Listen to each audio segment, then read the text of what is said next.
Alright, hello everybody and welcome back to Microsoft Flight Simulator 2024, where today we're on the PC version of the sim, and of course on the Sim Update 4 beta. And I was just trying to find a great place to take a picture, and I found this one, which is looking really nice, actually. Not somewhere I've flown before. Wanted to get the ski variant of the PC6 onto the thumbnail. So we're going to go ahead and fly around here a little bit. And of course, discuss what I would assume is probably an impending release of Sim Update 4. Since, you know, we're at the end of November, going into December, the PlayStation 5 release is just around the corner. It all just makes sense. I like the PC6. I don't know why I haven't really flown it too much, but I need to fly it some more. I also need to see, because I think it's supported in career mode, but it might just be for the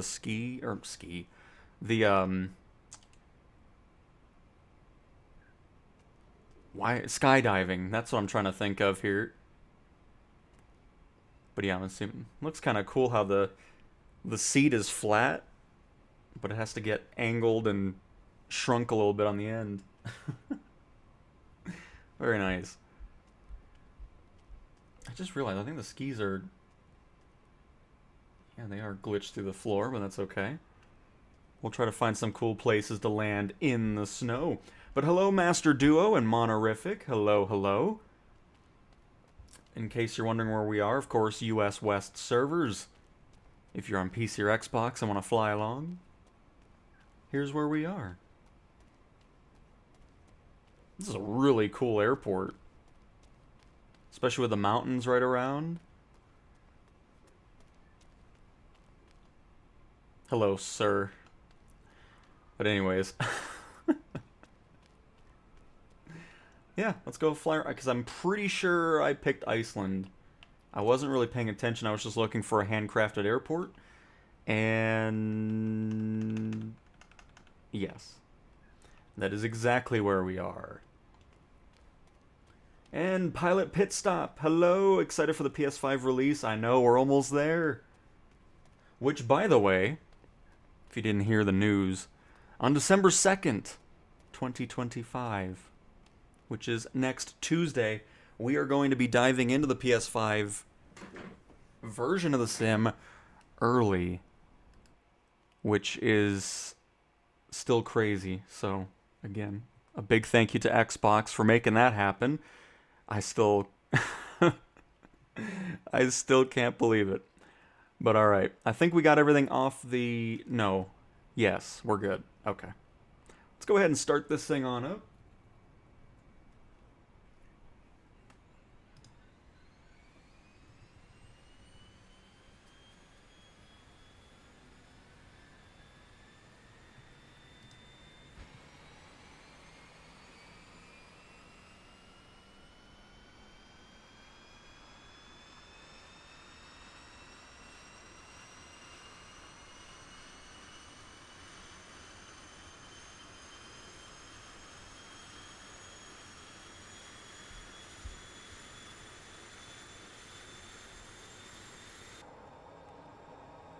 And let's get these lights. Oh, I guess they are on.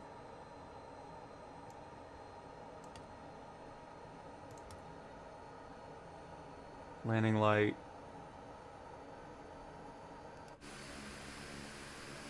Oh, okay, now I'm okay. Perfect. Go ahead and clear all these out. And hello, Simon. Welcome to the stream. And thank you very much.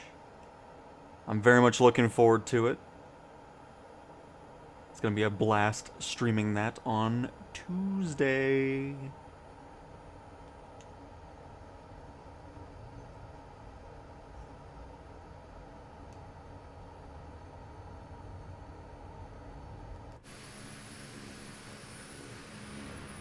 I mean, this looks like a whole... What is that on the mountain? Is that just a graphical glitch, or is that something actually on the mountain? What is that? Guess that's where we're gonna fly to first, because I don't know what's going on there. Oh.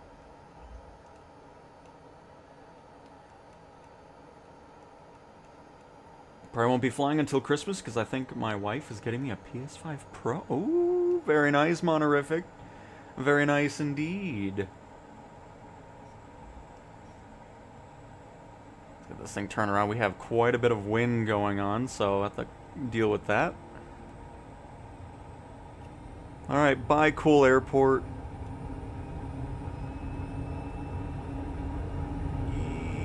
Left rudder. Keep us somewhat straight down the runway. Even a cruise ship over here. That's probably the one place I would like to do a cruise, is somewhere up in the, like, Arctic. As opposed to, like, a Caribbean cruise or something. I don't know, just see some more unique mountainous terrain and stuff like that. I think would be really cool. And Amariel is spamming my chat. Very great. I love it. Let's go ahead and just calm down on that for just a little bit. And CMD Soda Tuesday. Yes. We will be diving into the PlayStation version early on Tuesday.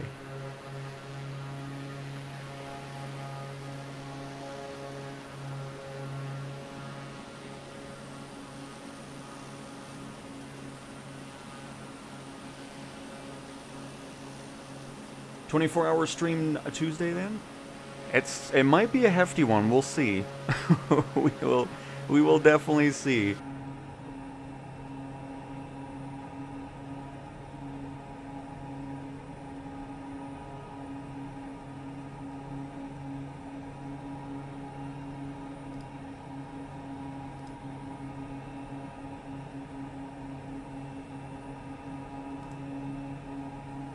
Did it release yet? Sim Update 4? No. That's why it says release soon. Nope. It has not. I need to figure out what this is. Is it some, I'm assuming since there's buildings there, something to prevent avalanches? Because yeah, they're like snow guards or whatever those things are called. Pretty cool that the detail's even in the sim. Nice.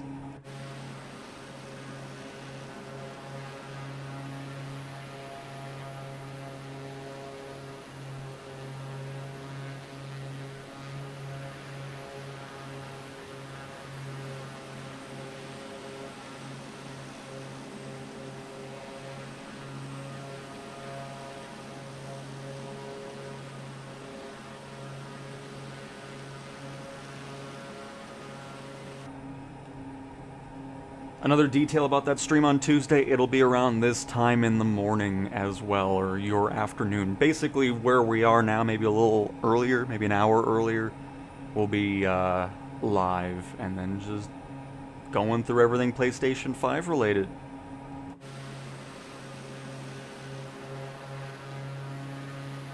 Where, of course, what we'll do is what we did in the beta, you know, just kind of doing all the different modes, helping people out, answering questions, and all that good stuff. Very, very exciting.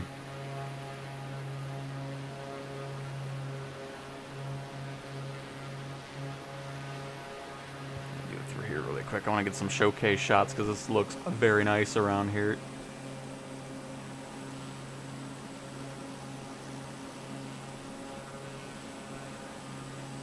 This is the PC6.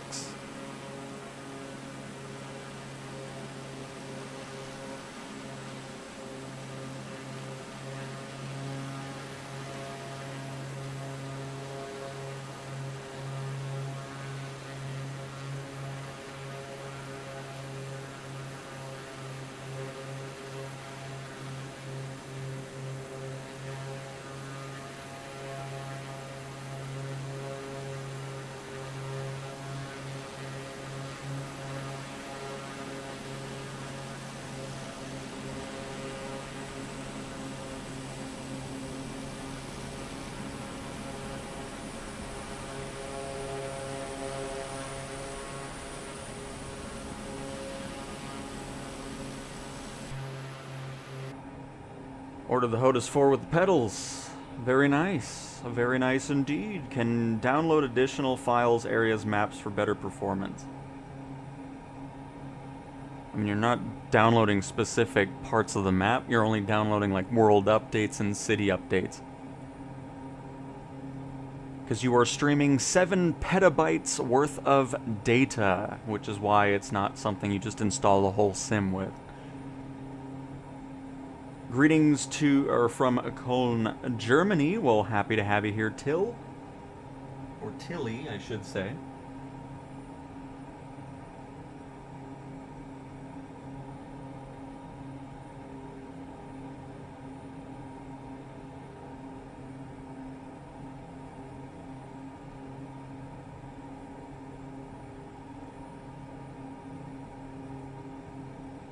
Oh, it looks so nice. I love flying around here. Iceland's another great location to just explore.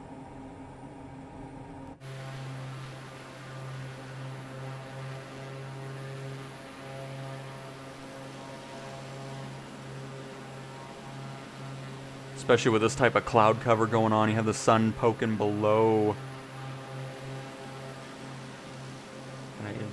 Bleeding through the bottom of the cloud and tops of it.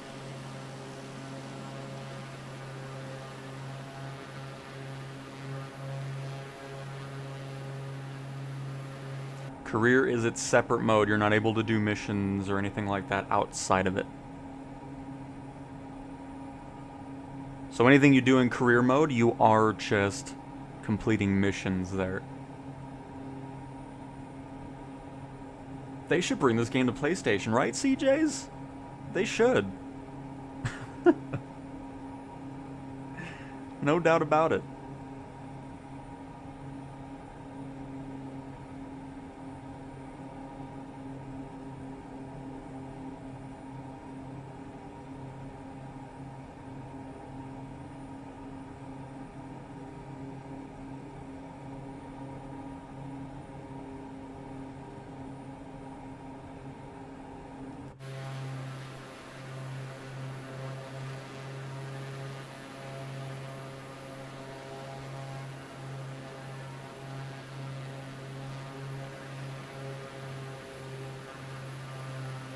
As a matter of fact, let's get that sun down a little bit more here.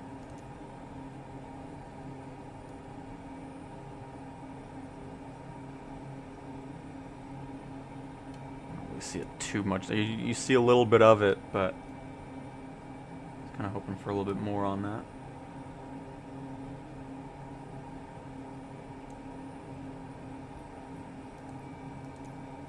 It's alright, we'll keep it where we had it.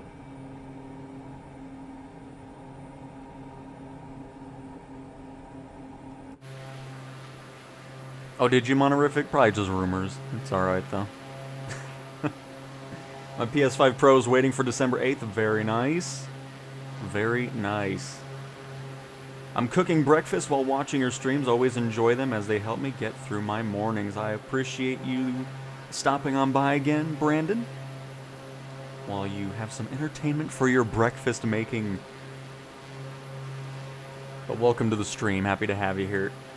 As well as all 58 others that have arrived as well.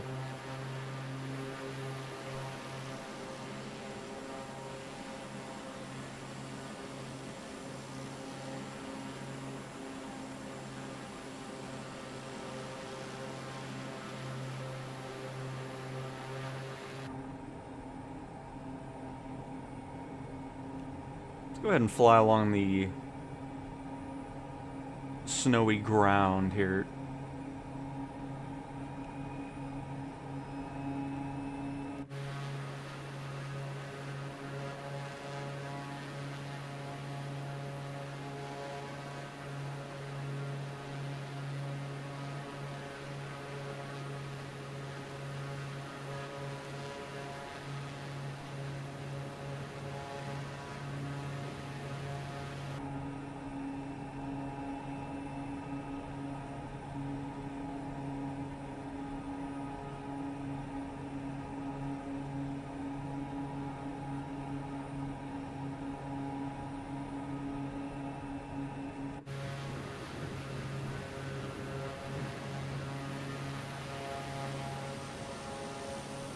Really like this livery on here too.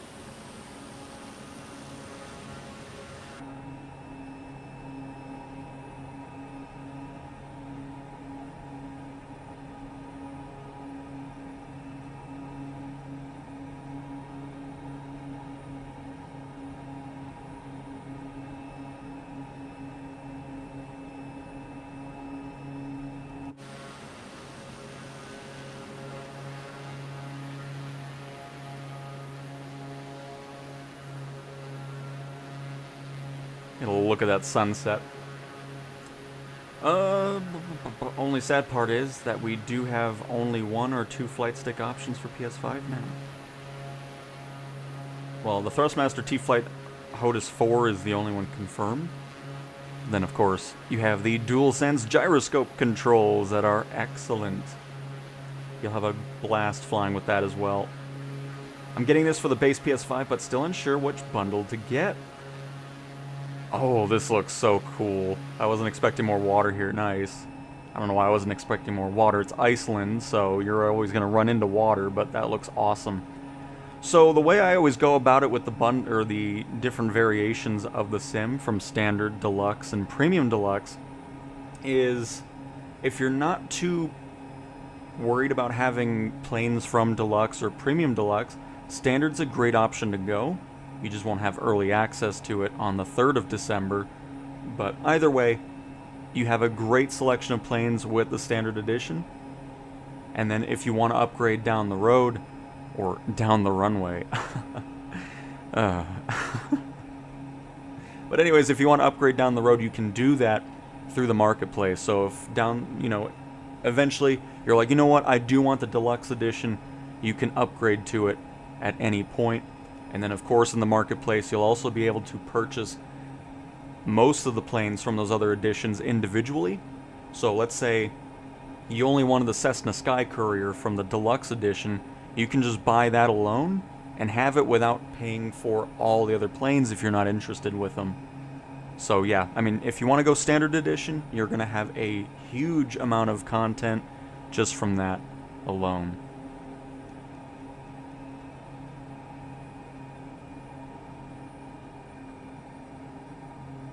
Have even some taller peaks over there.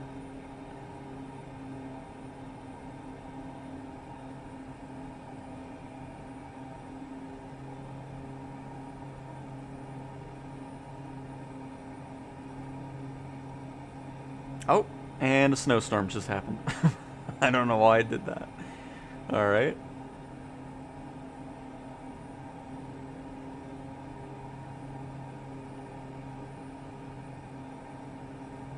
Again, there is no way that there's only going to be one flight stick on PlayStation forever. That just doesn't make any sense.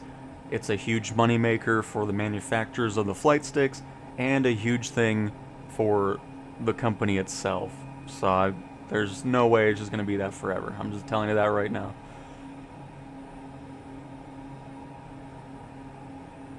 And Monorific, I wonder how big the new PlayStation Microsoft Flight Sim community is going to be on launch day.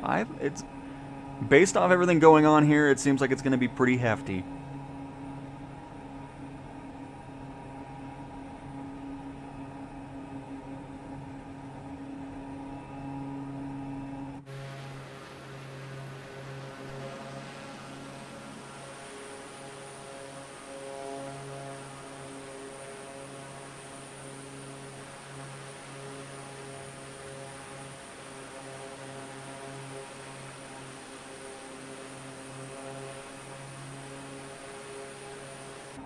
Black Sheep. I want to buy Microsoft Flight Sim 2024 for a friend for Christmas, but I can't figure out how to do it without just buying a PlayStation gift card. Would love to buy it now to take advantage of the resale bonuses. I'm assuming we're talking about the pre-order stuff.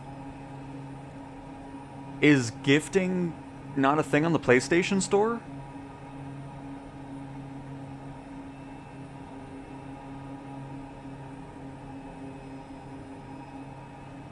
Because I'm still new to PlayStation, so I'm not really sure the features that are available there. Do you recommend HOTAS 4 for PS5? I mean, I don't... I would just try it with a controller and the gyroscope controls, see how you like it, and then from there you can always go from that. Because I'm not getting a flight stick for PlayStation.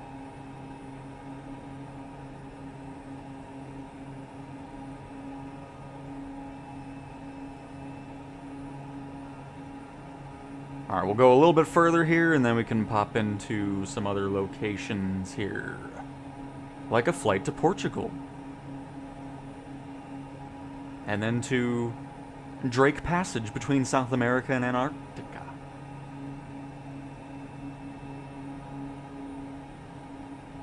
Exactly, Omar. I mean, there's no way it's just gonna be one flight stick with it. I mean, it's... Because then Sony's missing out on a ton of money, because obviously they make a percentage of it when they license out, you know, all that type of stuff. So, guarantee you it's not going to be one flight stick forever. That's just not happening.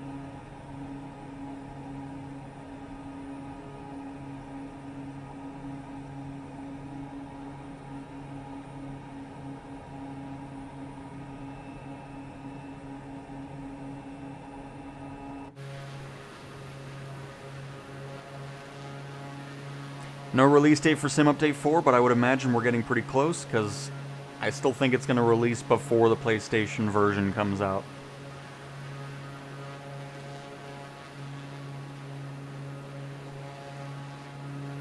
And if I have to guess, it'll probably be December 8th. Because then that's when the XB1 releases, the T38, all that type of stuff. So, I would imagine around December 8th will be the release date for that. It might be a little bit earlier, but that's just me speculating. It's not a definitive date, but if I'm gonna put a date out there. So we'll see. So again, my guess is December 8th.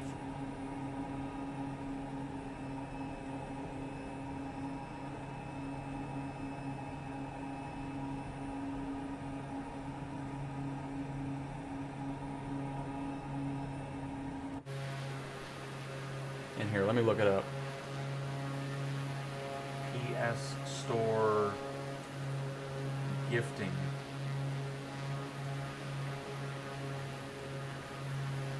You can gift content on the PlayStation by purchasing a PlayStation Store gift card for the recipient. Okay, that's not what I asked, but okay.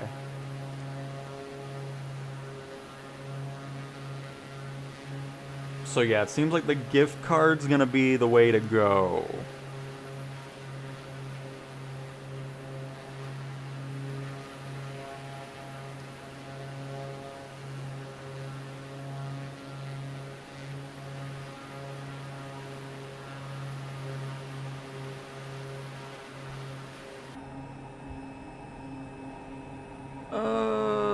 This plane looks like a Sony Ericsson phone. I don't know what that is, CJs, but very nice.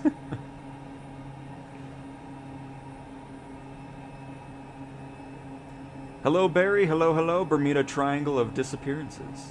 Oh.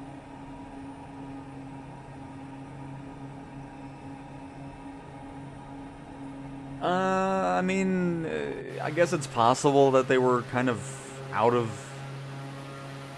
you know, not knowing about it. I really don't know how that all works with peripherals, because I mean, Asobo really doesn't have to talk to him about it, I wouldn't think.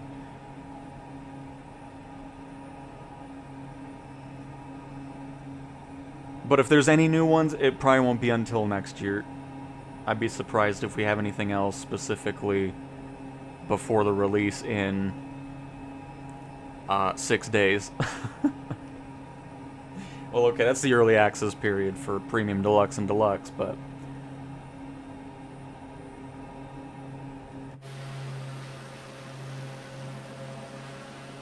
Man, I could just fly here forever. This is nice.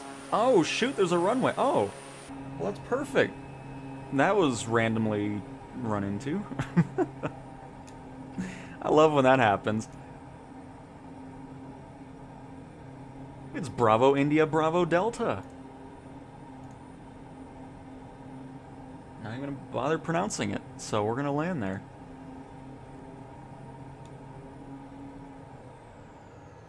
Oh. I think we just went into reverse. Please don't do that. Developers, if we could make it to where when you're flying on controller, it doesn't just auto go into reverse, that would be excellent. Thank you.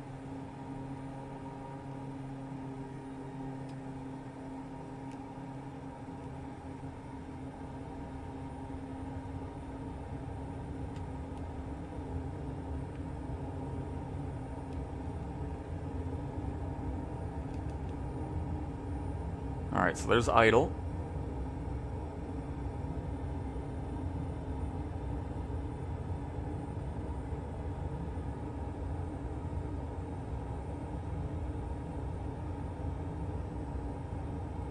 But absolutely black sheep. I'm glad I could actually get an answer for you, as opposed to just saying, I have no idea. Pre-ordered Microsoft Flight Sim 24 on the PS5, and I get access to it December 1st. Yeah. I'm gonna doubt that. Especially since it doesn't release until the 3rd for Premium Deluxe and Deluxe users.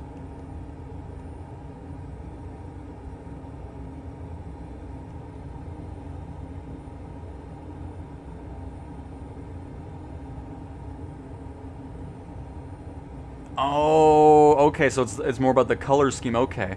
Because I was really confused at first. I was like, what kind of plane looks like a phone? You know? I got you now.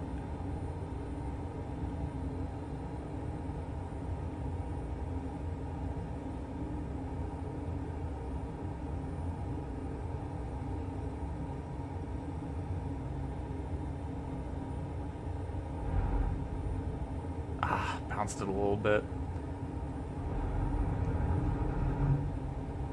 Oh, come on. Get down.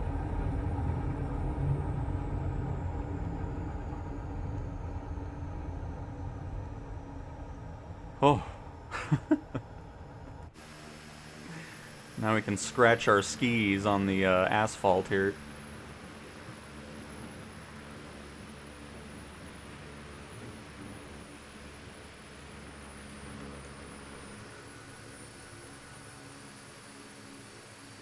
But very nice.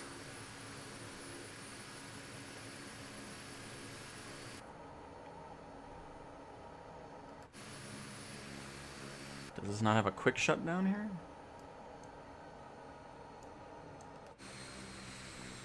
Oh, there it goes.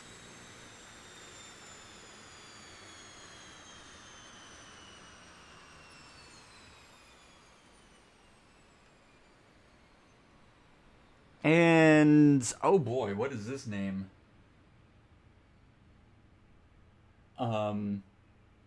Yes. I will check out the Airbuses for. I'm trying to figure out one thing I could say. Hi.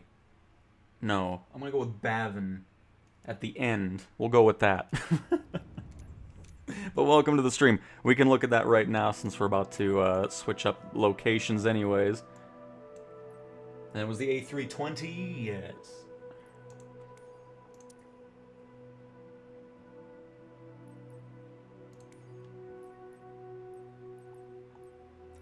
So we have the, of course, Airbus house livery.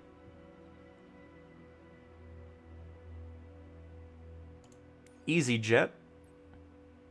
Global Freightways, which is just a flight sim brand. We have Iberia.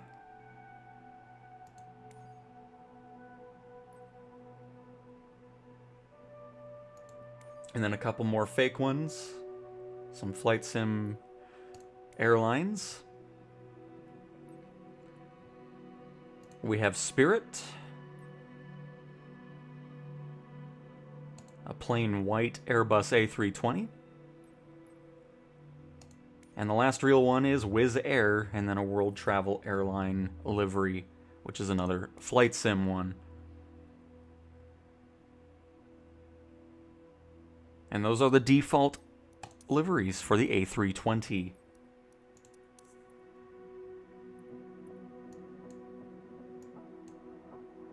You've also pre-ordered Premium Deluxe. Very nice. Very nice. Only a few more days to wait. Alright, let's head to Portugal here, since somebody was wanting to see that. Let's go up here.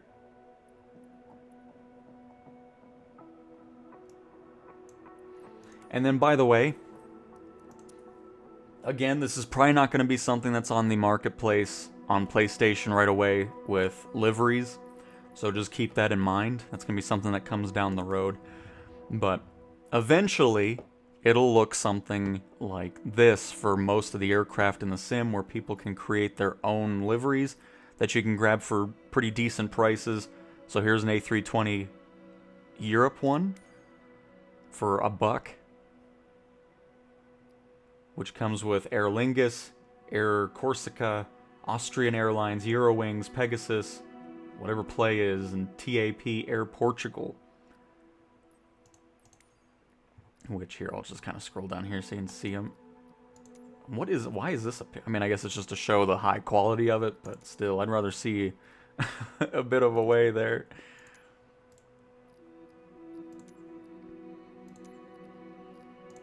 So, I mean, there's that pack. I'm sure we'll see plenty of other ones. Here's another one. Europe 5. You got EasyJet, Lufthansa, British Airways, Swiss Airlines. And then, of course, you have things for all the different other planes there. You have an Africa and Middle East liveries. So if you're looking for that. But you get the point. Tons of different options there, which is always nice.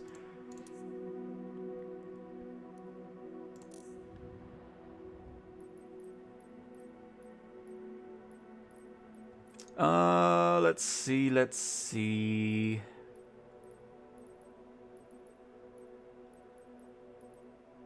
What do we want to fly to get out of here? I want to go back into... You know what? Yeah, we'll do this. We'll do the Norden.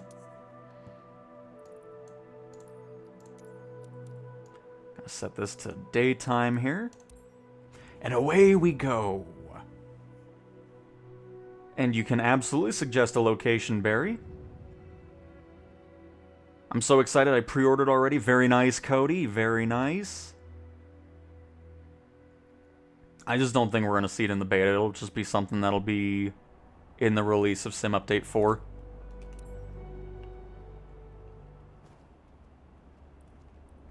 At least that's what I'm hoping for, because I really don't want it delayed again. I'll be sad. So, we'll see.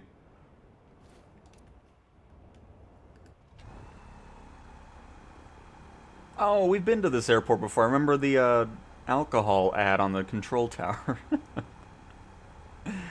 Unbelievable.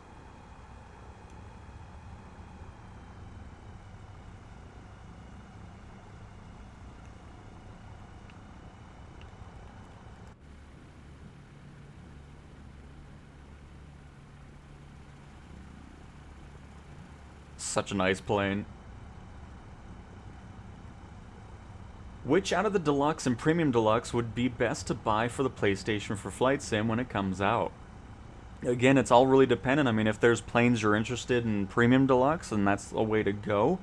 Of course, Deluxe comes with 5 extra handcrafted airports. Premium Deluxe comes with an additional 5 handcrafted airports.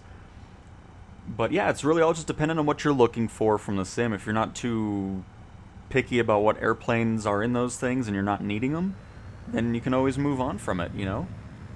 And just get with Standard or Deluxe, go the cheaper route, and then if you want to upgrade down the road, you can do so in the marketplace.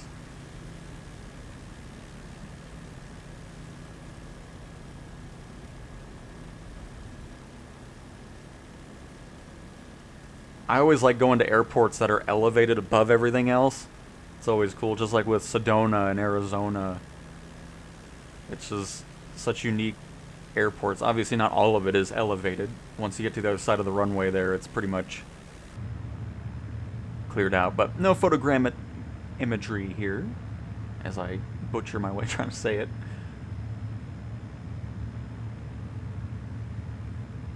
And welcome back, Lucas. We'll see. I mean, there's not much to see in Madagascar other than the the terrain because there's no photogrammic imagery there, but we can always make a stop by there a little bit later. And hello, KP! Hello, hello! We are getting very close. Quick question, how do you know where you're going when flying? Sorry if it's dumb. I'm a brand new player. Kenneth, there are no dumb questions. It is a valid question. So in free flight, you can fly wherever, there's nothing you need to do. But let's say we want to fly to an airport here, so let's go ahead and, first of all, get our autopilot armed.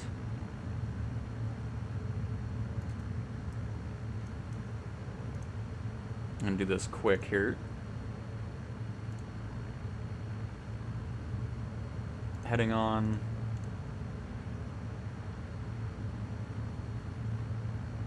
Hold this altitude. Perfect. So now what we're going to do, so let's say you took off from this airport we took off here of Lima Echo Charlie Oscar. So we're going to go ahead and put that in as our departure airport.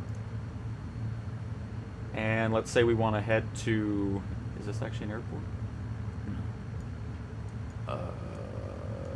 Do we not have a, oh, there's one nearby. So we'll just do that. Before we do anything else, let me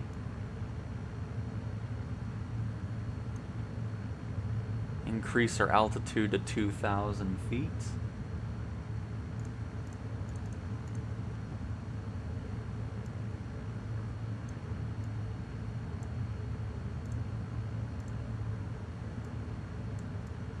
I need to figure out how to, I forgot how to do my heading on this.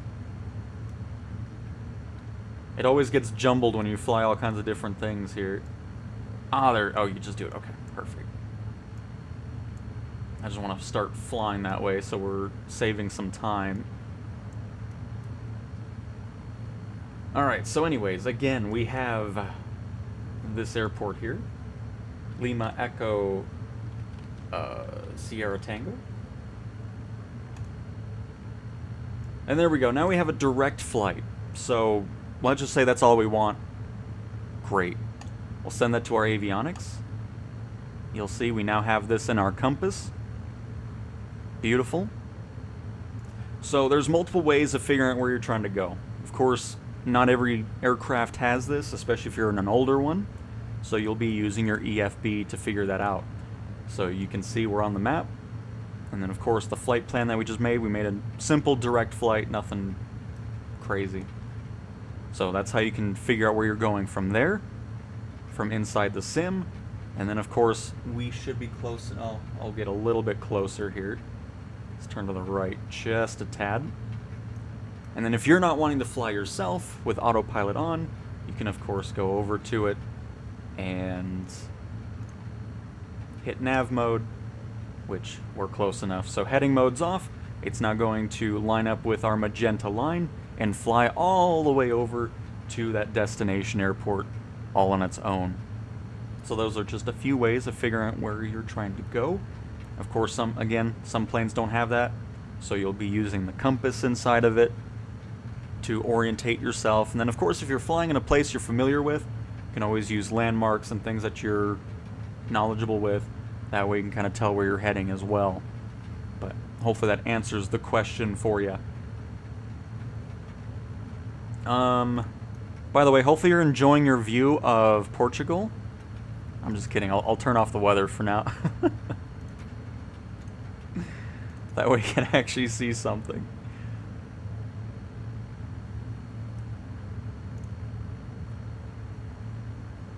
You should keep reminding your viewers, new and old, about the marketplace and who not to buy anything from because they're bad. I mean, I've done that plenty of times. Again, on PlayStation, you're not going to have to worry about it because there's not going to be anything to really purchase, I don't think. It'll just be first-party stuff to start off with, and that'll be it. It'll be a very limited marketplace to start, just for the fact that it's going to be first-party only, and not anything third-party, I wouldn't think. So, not something to be particularly worried about. What is that? Oh, that's a cooling tower, I think. Was cool flying Atlanta to Birmingham yesterday in the sim. Lots of lightning. Very nice, Steve. Very nice. And great, thank you very much. You are welcome, Bavin. That's how I'm going to pronounce that. We can fly around Lake Toba in Sumatra, Indonesia. Alright, here, hang on, let me get the... Is the marketplace bad? No? What? There's just some crappy add-ons that are just there, but again, not something PlayStation users will have to worry about, I wouldn't think. List, that's what I'm doing here. Oh, wrong thing, hang on. List. The thing between South America and Antarctica here. Hang on, let me go back up here and find that, because I know I missed out on some other ones.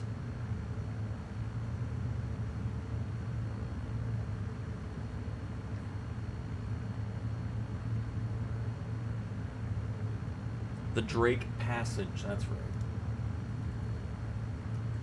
Drake Passage. And then after that...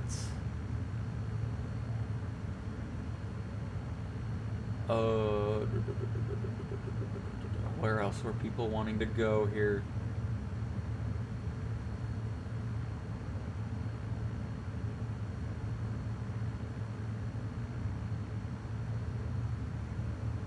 Oh. Okay, I thought I missed something else, but apparently not. So, India it is. Indonesia. Lake Toba. Alright. Here we go. Can I suggest a location? If so, K-Pit for Pittsburgh Airport. We can head back to Pittsburgh.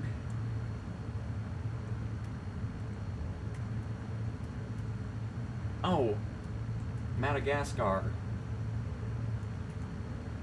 was another one. I remember that one now.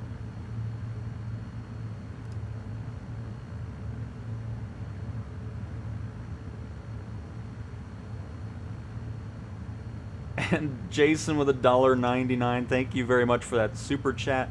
But yeah, M Scenery and the other one, it's a similar name too. But yeah, it's just, those are the ones to avoid for sure.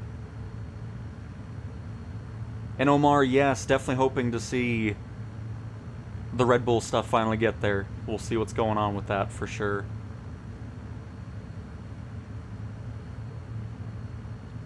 By the way, if you want to check out the nuclear power plant. But I agree, Omar. And Lucas, yeah, suggest a way. Could you check out Death Valley in California? I always wanted to go there. Oh. Go Death Valley. No dumb questions. Can I have a beta code? How dare you, CJs. If you head to flightsimulator.com/insider registration... I'm just kidding. That's closed now. That's closed. Hello, Hartsfield. Hello, hello.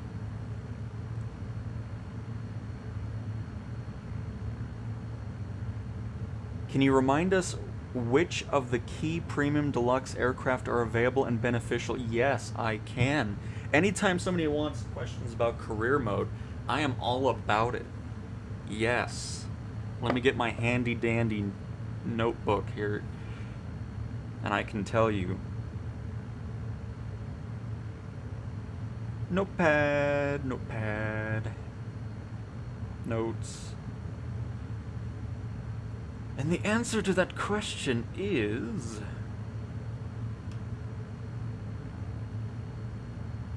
Oh, that's not the one. Where's my nice list? I really need to rename it. I don't know why I'm always... Oh, it's probably at the top because I messed with it. Yes, there it is. Alright, so Premium Deluxe. The aircraft that are usable in career mode are the Beechcraft C-90 GTX King Air, the Chinook, the Cessna Citation Longitude, the Cirrus SR-22, the PC-24, the Saab 340, the Zlin Savage Norden, and Zlin Shock Ultra are all available in career mode. And then for the Deluxe Edition, the Beechcraft Baron G58, the Cessna 188 AG truck is about to be in career mode, the Cessna 404 Titan, the Cessna 408 Sky Courier, the DA-40 DV-20 are also all included in career mode for that. So, there we go. Quick little rundown of the other editions and their career support. Now, hopefully, we'll get more and more in there as well. Do you know which extra airports come with the Deluxe and Premium Deluxe Edition? Hang on, let me change my camera perspective here. Well, let's go outside a little bit as well. That way you can see what's going on as we fly to this destination really quick.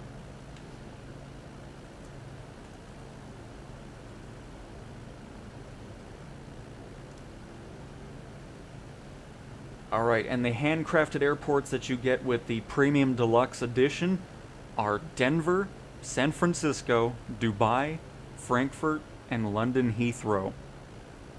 So that is again for Premium Deluxe. Denver, San Francisco, Dubai, Frankfurt, and London Heathrow. Then for Deluxe, you get Madrid, Amsterdam, Cairo, Cape Town, and Chicago O'Hare International Airport. So that list again for Premium Deluxe is Denver, San Francisco, Dubai, Frankfurt, London, Heathrow, and Deluxe is Madrid, Amsterdam, Cairo, Cape Town, and O'Hare.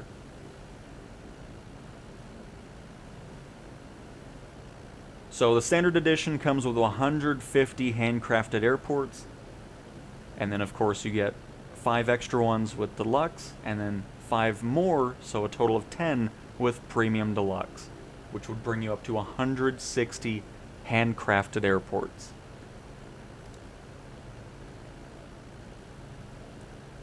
Do I have to buy the other edition if I want more planes?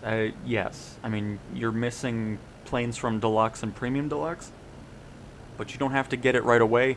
You can go standard and then upgrade down the road.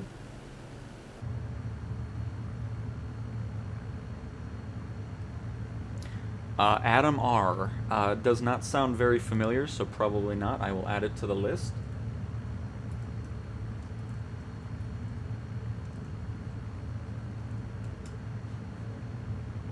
So with heading and altitude mode on, I need to hit autopilot for the plane to follow. Yes, because if we come down here really quick, it won't always be on the screen here. It'll be button. Like every autopilot system can be a little bit different depending on what you're flying. So yeah, if you had, you know, nav mode on and altitude hold mode, and you didn't hit autopilot, it wasn't going to do anything. So what I always do is I have that set up beforehand. So we'll go through this again really quick. Hang on, let me trim this out so it'll fly straight here.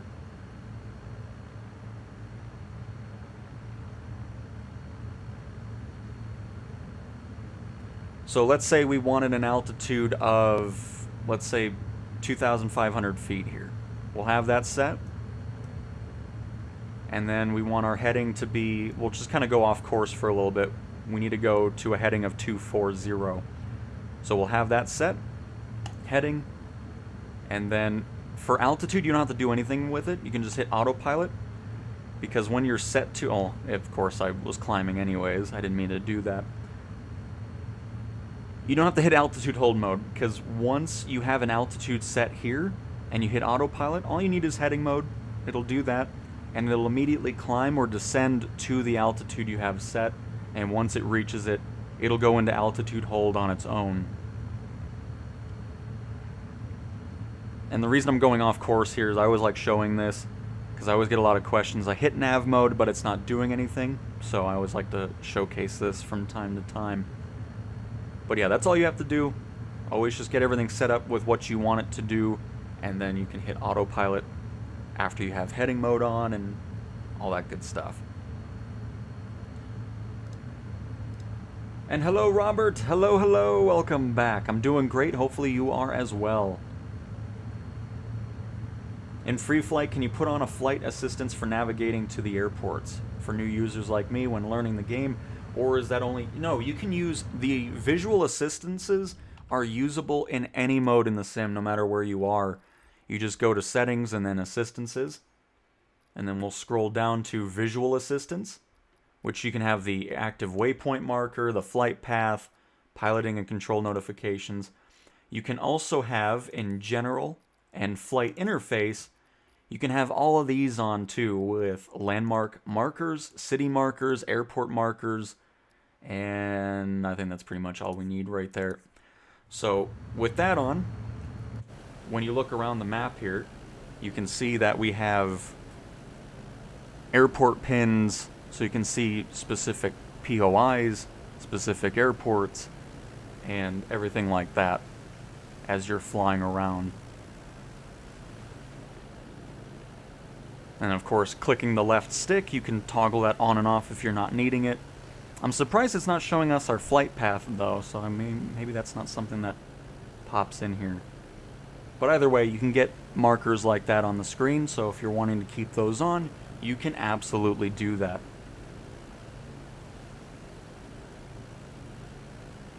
But we will not be using that.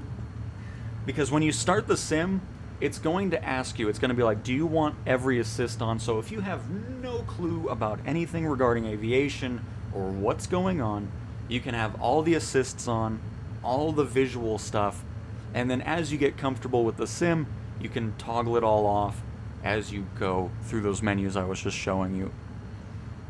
Alright, so back to autopilot here.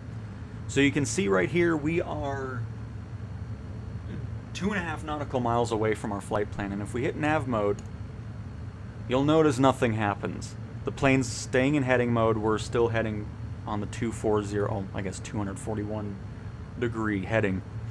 So the reason this is happening is you're not close to your flight plan. So to counteract it, we're going to stay in heading mode. We're going to go ahead and move our heading bug, which is this blue guy right here. We're going to move it to the left of our magenta arrow here. So let's go ahead and keep going. We'll probably set it to 150, 150.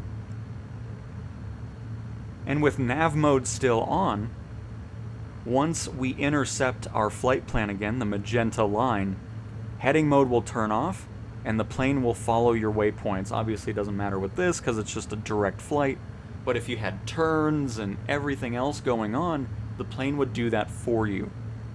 So I always like showing that because a lot of people go away from their flight plan and then they hit nav mode and nothing happens, and that's why you're too far away from it. So just have heading mode on, move your heading bug to the left or right depending on how far away you are from your flight plan, and once you get close to it you'll see it. I'll kind of have it set up here so you can see what's going on as we still continue looking at Portugal outside the aircraft. So once we get close to our magenta line, you'll notice heading mode will disengage, GPS will start flashing up here, and then we'll be in nav mode again. So now I can catch up with chat as we make our way over to it. Any builds A350? I don't know. Are we asking if it's going to be on PlayStation? Not right away. By the way, thank you for doing this. Been watching these in anticipation for the release. You are absolutely welcome, Tyler. Glad you've been enjoying the content and happy to have you in a live stream. CJ's PC-24 and Cessna Longitude. What does this mean? What's happening?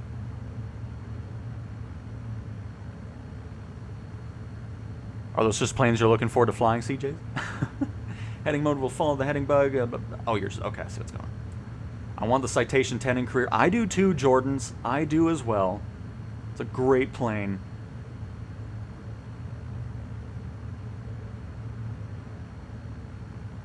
Oh, good. I love when chat just resets. That's good. I'm really sweating over here how well this will run without Ethernet connection to PS5. That's a cool airport, by the way, we're flying over. If you can, I highly, highly, highly recommend having an Ethernet cable to your console. No matter what you're doing with gaming, wherever you're playing, if you can hardwire the device, it makes it so much more enjoyable. Because Wi-Fi, you're going to have way more inconsistencies going on, for sure. Not just outside of Flight Sim, but in gaming in general. So you can see as we get closer to the magenta line, this bar here starts making its way over. We're about to get to the point where heading mode will automatically turn off, and we'll be in nav mode from there.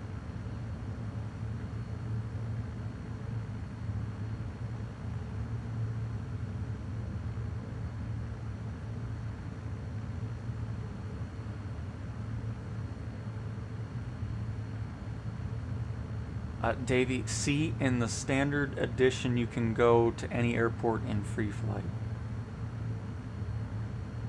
Is this like a response to something? I'm confused, because it doesn't matter what edition you're going for. If somebody's asking about what the difference between handcrafted, so it doesn't matter what edition of the sim you get. So see, heading mode's off now. The plane is turning right to line up with our flight plan, and we're done. The plane will do everything as we get to our destination. As simple as that. So that's how that all works. But anyways, the difference between... So, okay, let's reset here. No matter what edition of the sim you get, standard, premium, deluxe, aviator, whatever, everybody gets the 60+ thousand airports around the entire world. So it doesn't matter what edition you get.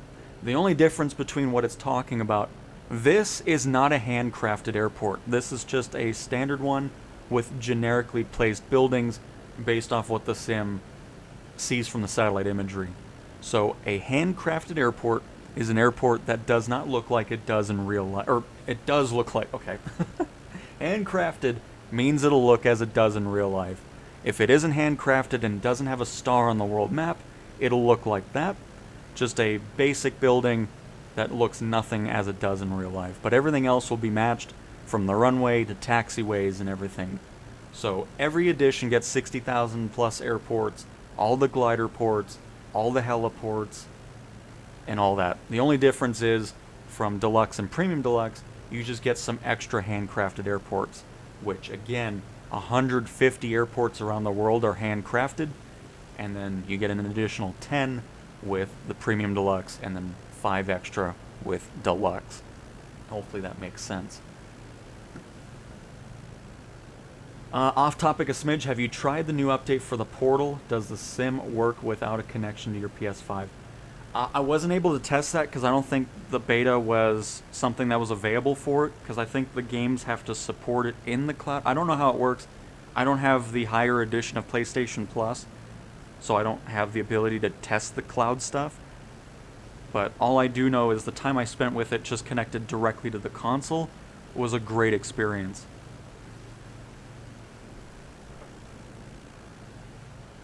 And Hartsfield, you are welcome. I'd like to see the Red Bull Championship Series built out for personal reasons.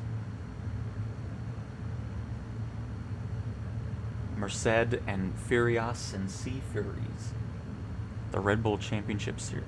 So like the racing stuff, the Red Bull races?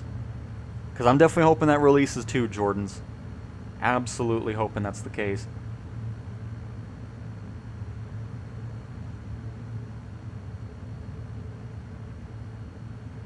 And definitely do FN... Oh, it's FNC. Perfect. Thank you for the code on that. I will add it to my notes. I got a few things to go through first, though, but we'll definitely get there. Which, by the way, we'll probably... Here, hang on. We're going to just sim rate here really quick. That way we get to our destination just a bit faster here.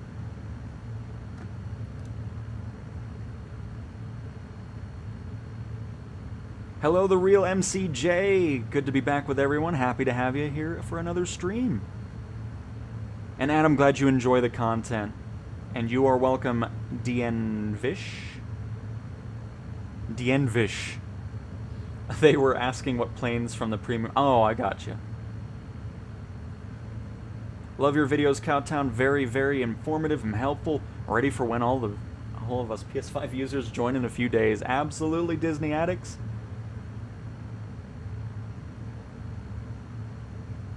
Don't hit that mountain. Okay. But glad you enjoy the content, and I'm glad you guys are finding it informative as well. That's why I love doing these streams. It's so fun helping everybody answering these questions. It's a blast. Can you please showcase the 787?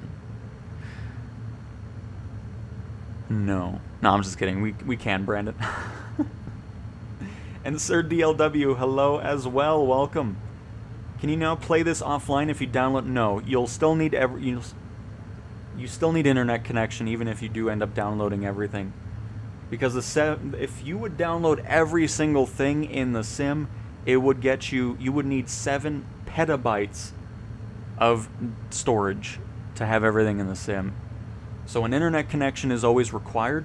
Downloading things helps rely less on the internet connection, of course, but it is still required.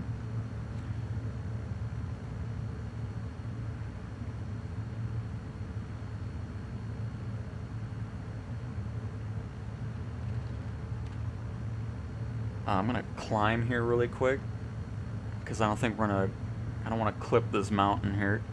Let's go up to 3,500.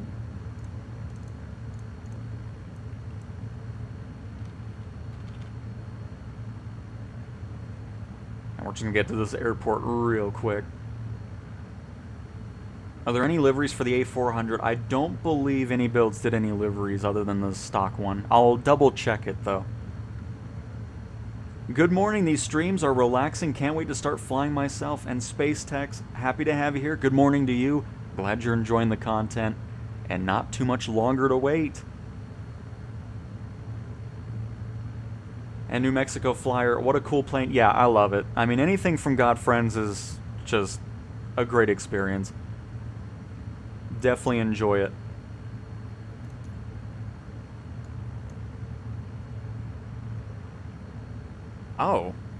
Oh, crap. Was that the airport we were just flying over that I needed to get to? I didn't even pay attention to it. That's what happens when I'm too busy talking. Oh, we'll just land here then. The airport, I was like, oh, that's a cool one. That was our destination one. Goodness. And this is what happens when you don't pay attention, folks. But that's alright. We'll just speed up here.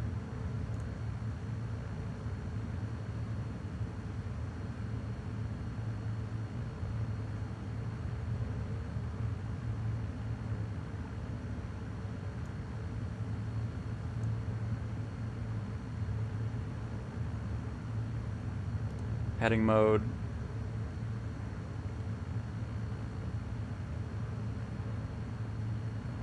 I'm not even sure why I'm worried about landing this thing, but that's okay. We'll just do it anyways.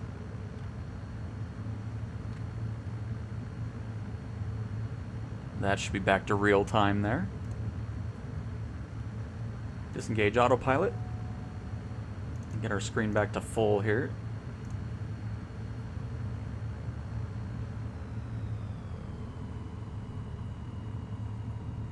One week countdown, absolutely GSR. Oh, there we go, very nice. The only reason I knew it was you, Omar, was just for the fact that I remember the profile picture, even though...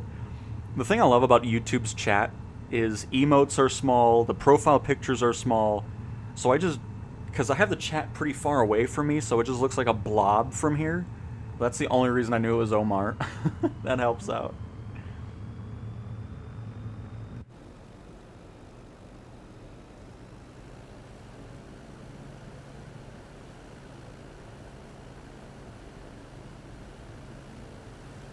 I love how I keep picking the aerial advertisement version of this thing.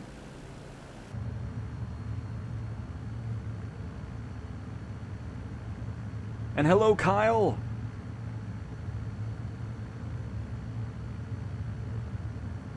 Welcome back to another live stream, and welcome to the 90 of you that are here as well.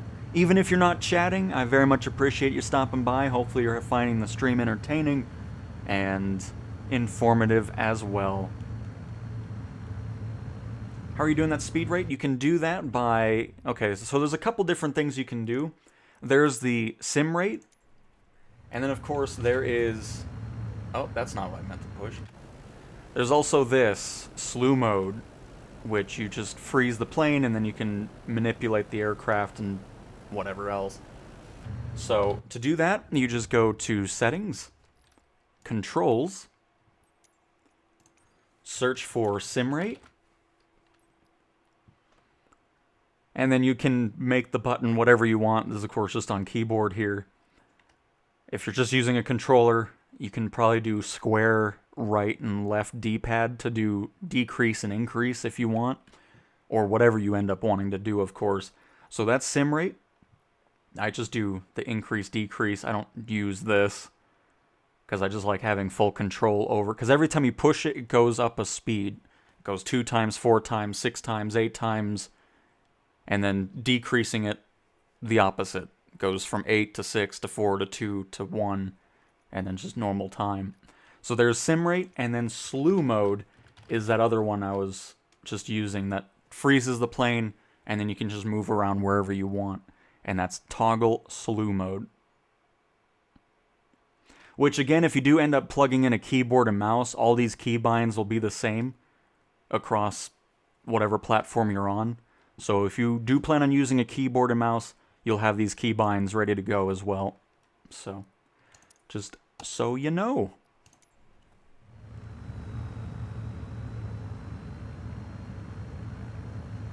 The only time I personally use sim rate is for those situations where if we're just streaming, I speed it up a little bit.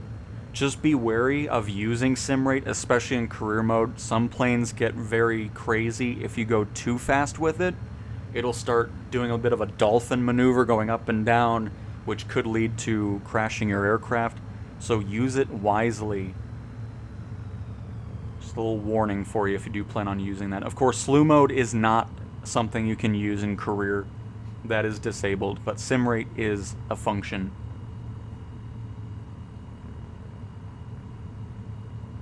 When the PS5 version releases, will it become your main way to play 24? For my own time and stuff like that, absolutely, yes. I'm very much looking forward to diving into career, starting from scratch there. Using the PlayStation Portal, the gyroscope controls, and then of course in 2026 with the free update, VR support that I'm very much looking forward to.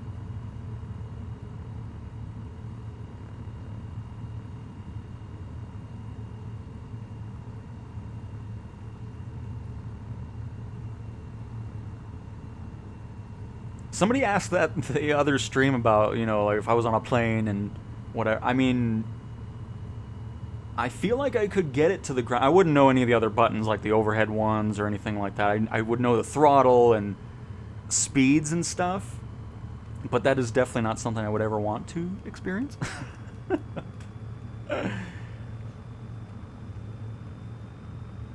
Now, would the landing be great? Probably not. Especially if the conditions suck or anything. I mean, oh my goodness. Needless to say, the plane would get to the ground. Would it be a smooth landing? Probably not. But I would at least know the basics of things. It'd be better if it was a smaller plane. Like a Cessna 172. Oh man, look forward to flying with everyone. It'll be interesting to potentially... Hang on, let me get this landing in here first.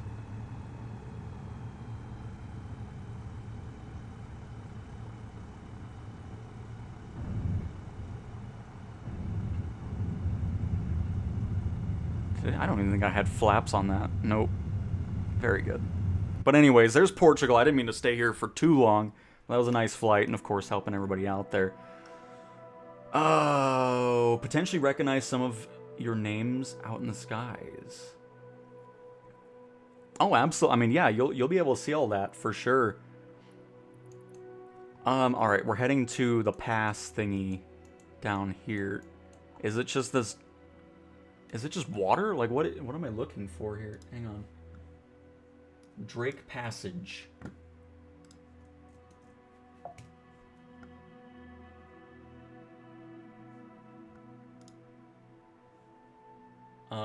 Oh.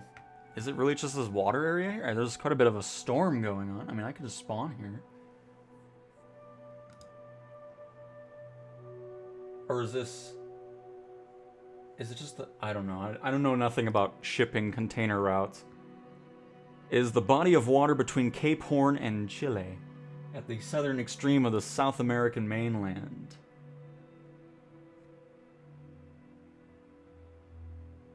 I guess it's just kind of around here? Here, I'll be a little close to land so we see that going on. Let me check out the A400 liveries real quick. I'm pretty sure it's just the one. I don't think there's any customization to it.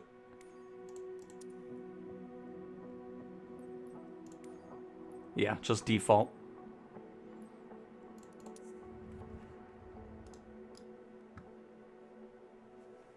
What is my personal favorite plane to fly? Third party is definitely the C-160 by Azure Poly.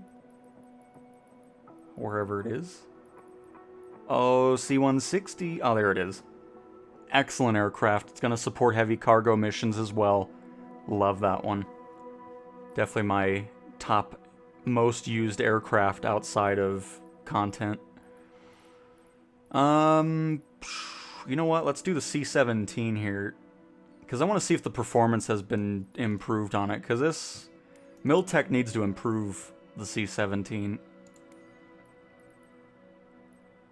We'll go for... How come we don't get, like, the US versions of it? Why is it Royal Canadian? They must be Canadian. I know there's been some... Oh, actually... Somebody made a cool marketplace add-on that came out, I think, a week ago for the C-17 that adds the US-based ones. I wish when you click on that it would go to things specific to that plane. That'd be a nice change for it. Let me see if I can find it real quick.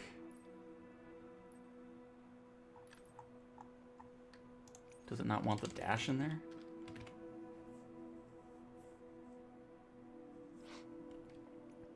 Yeah, there we go. Active U.S. Air Force livery pack, which is really cool. You know, you get McCord and Hickam and much better covers, because the covers that come with the default one, I don't know. Miltech Simulations is not my favorite developer out there. They could do so much better with the C-17. But anyways, really cool liveries, so if you're wanting some US-based ones... Again, it won't be on PlayStation right away, I don't think, but got McCord, Hickam, and all that, which is really cool. You also have the Alaska Air National Guard, Charleston, Dover, Hickam, McCord, McGuire, and Travis Air Force Base air mobility wing stuff, which is pretty cool. So, anyways, just thought I'd showcase that. But yeah, it's just, the C-17's kind of hit or miss. It's one of those planes that are poorly optimized, and, I mean, really, you could have at least made, like, a fake design on the engine covers, because you saw what it looks like in real life, but here it's just C-17 with a terrible font. Looks, I don't know. Definitely not my favorite aircraft in the sim. But anyways, let's fly this really quick.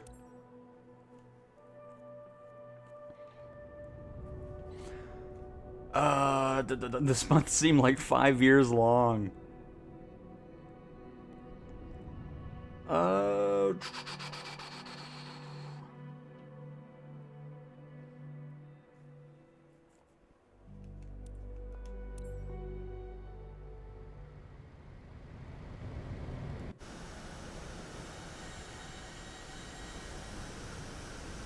Because even out over water, you still see a lower frame rate going on, which is so disappointing.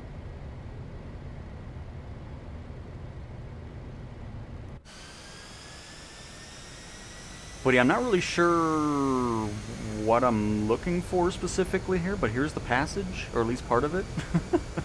There's the southern part of South America right there. And then down over there is Antarctica at some point.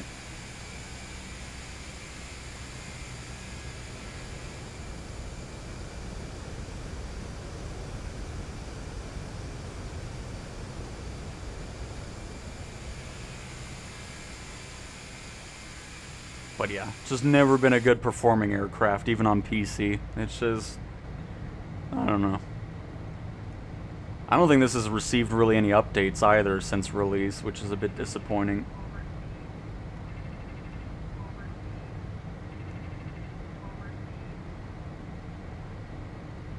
But low frame rate in the cockpit and everything, it's just... If there's a list of things that are kind of my least... I mean, I love the C-17, but this just isn't a very well-made one. Especially on the optimization side.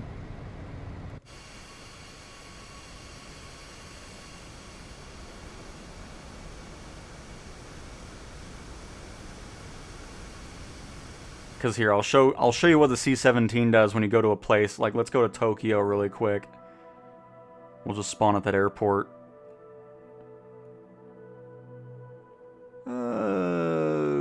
Ooh. Nice and stormy going on over here. I don't know why I went down there. Goodness. We'll just spawn on the runway here.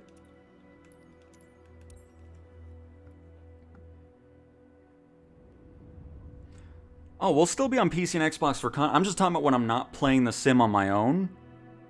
Or when I am playing on my own. Oh. When I'm just playing the sim without making content, majority of my time is going to be spent on the PlayStation 1. But content-wise, we're still going to be diving into beta builds on Xbox and PC and all that type of stuff. That's not going away. Tokyo Tower, CEWN 32 Papa Tango Alpha 138, ready for departing straight out at runway 22.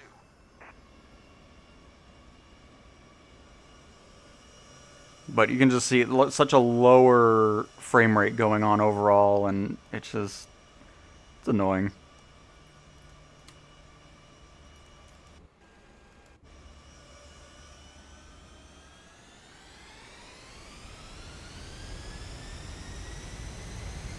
Sounds could be better on it too, but Miltech, I mean, just like with their Osprey, terrible sound on that. It's just, how do you ruin such a cool sounding aircraft?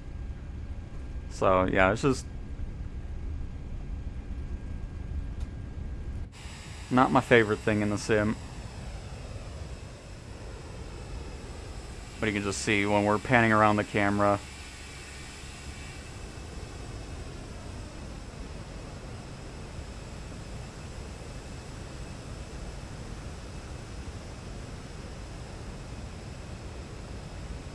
It's just terribly optimized.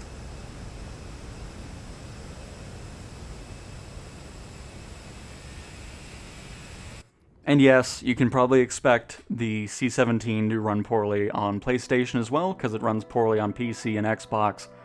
So just kind of keep that in mind. Hopefully Miltech can kind of come through and do a little bit with that and improve the performance, because what they did with it by default just isn't cutting it. Alright, next up we're heading to Indonesia. A lake here. Let's see where in Indonesia I'm heading. Alright. Go ahead and get rid of the weather on the map here.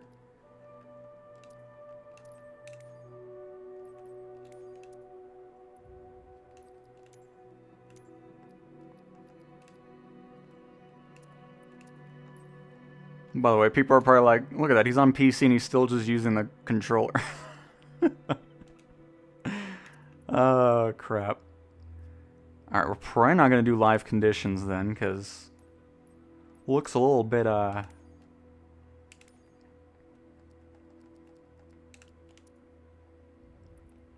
There's the lake. Oh, there's a little airport here too, nice. And unsurprisingly, it is not photogrammic imagery. Let's see. Oh, you know what? We'll do this in the PC-24 because I want to show the issue. Oh! Did they ever fix that issue with the controller with the PC-24? Let's see. And you're welcome, Jets.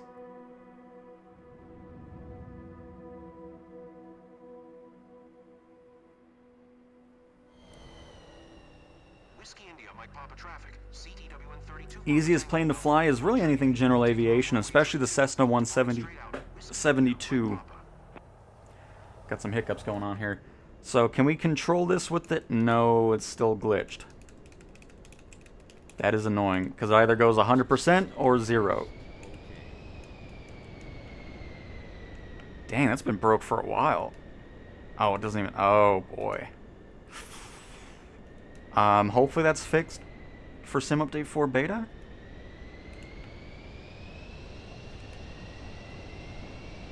Because you have to do it that way or else it... Yeah, so that's still a bit of a glitch on that. I forgot about that. And anytime you hit A or B, it resets to 0.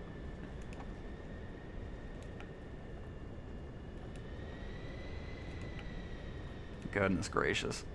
Well, anyways, we're going to go ahead and just slew up here. I completely forgot about that till just now.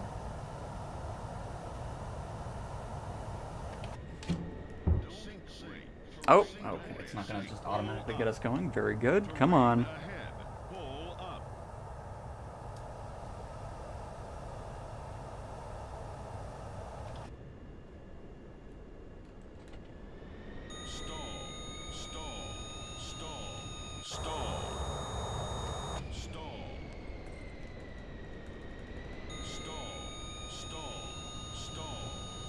Man, it's been doing that for... I think that was a Sim Update 3 thing. Who was this? Just an Asobo aircraft, or was this somebody else? Oh, come on, Coronado.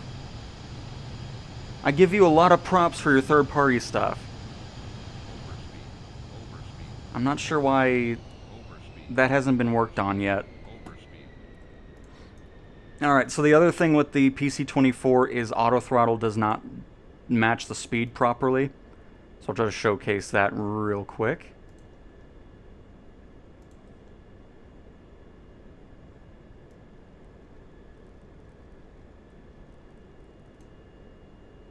Get our heading over to...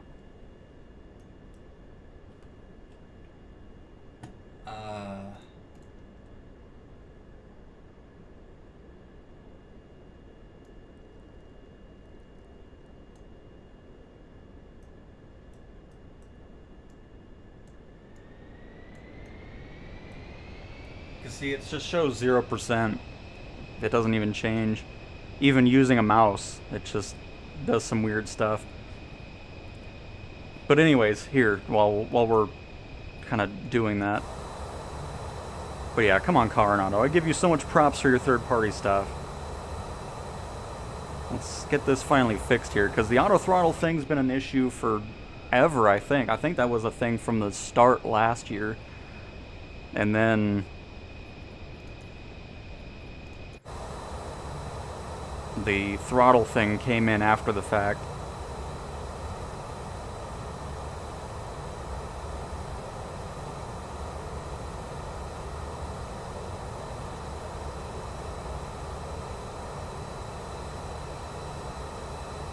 Oh crap, that's right, the 787 you wanted to see.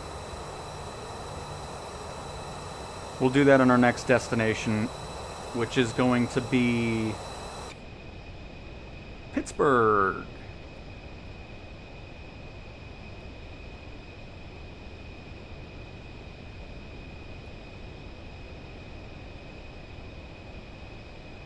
Oh, seems like, because it's hit or miss when the auto throttle... Oh, we're not even... There we go. It's hit or miss when it does it. Sometimes it works properly, other times it doesn't. But yeah, Coronado, you need to get on this throttle issue here.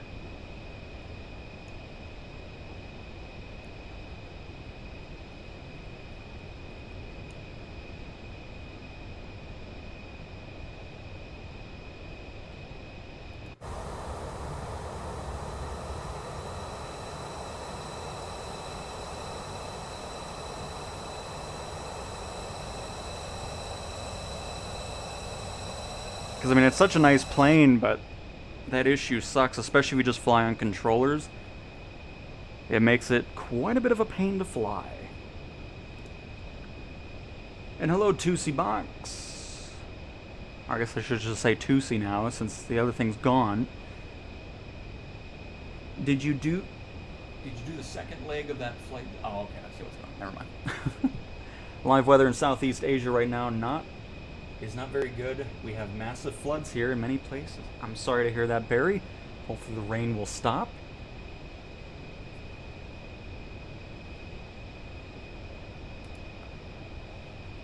But it's pretty cool how this lake is just surrounding this little island. Very nice.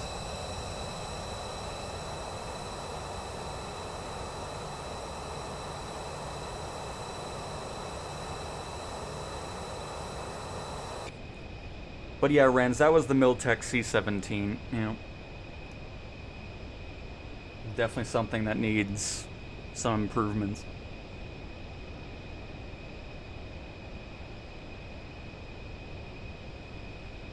Hello, doctors. How's the patient doing? Just kidding, we don't have one. This is, of course, the air ambulance variation of the PC-24.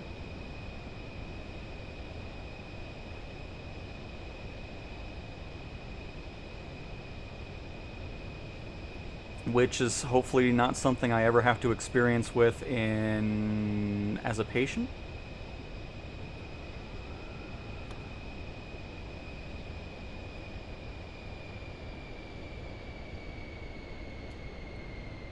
Oh, is auto throttle going to start doing its nonsense here?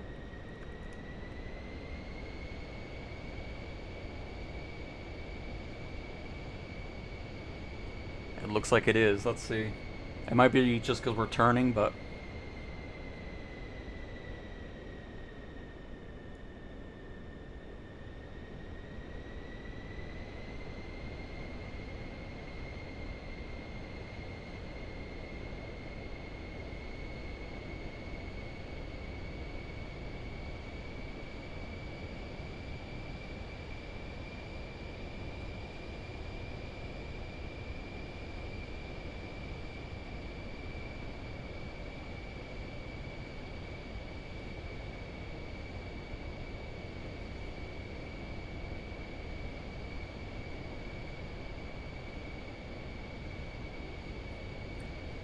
Pretty accurate, because if it's storming where you live, it'll be storming in the sim. If it's snowing, it'll be snowing. If it's clear skies or a little bit of clouds, it'll be simulating that as close as possible, really.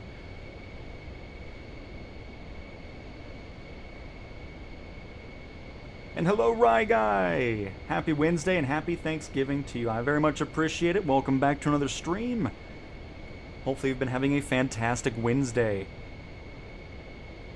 So yeah, not doing it anymore, so it's just because of the turn. But even if you're going straight like this, it'll do what it was just doing, where it'll go over the speed, it'll drop back. It'll go back up to the speed, it'll just go back and forth forever until you turn off auto throttle. And it's quite annoying, so. But very cool. I like this area here. Looks very nice. Just need to get rid of that, though.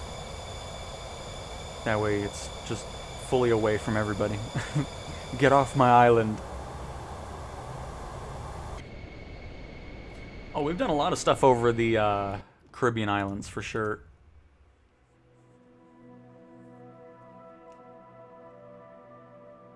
And Elba, hello, hello from France. Welcome from France. Happy to have you here.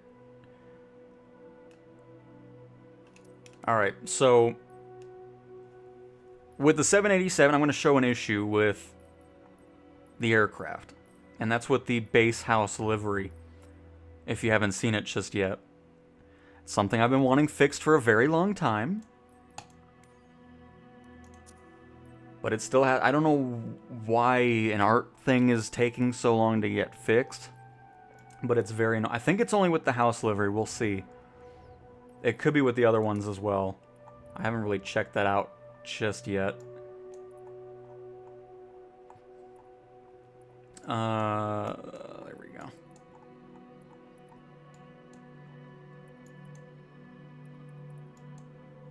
Do we have any large? Here, I'm just gonna make my own. Just gonna make my own.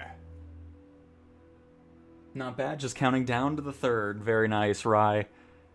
Almost there.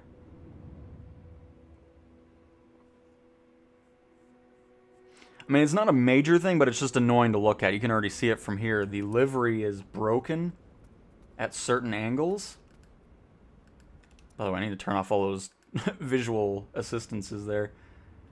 It's been doing this since launch, and it's just been a very annoying thing. This livery's not good either. I don't know why it's like all matte finish and really nothing shiny on it. It doesn't look right. Let me see if... Because I don't think I've ever really checked if it's doing it with every livery. Let's do Korean Airlines here. No, let's do KLM. We've done Korean Air quite a few times in the 747.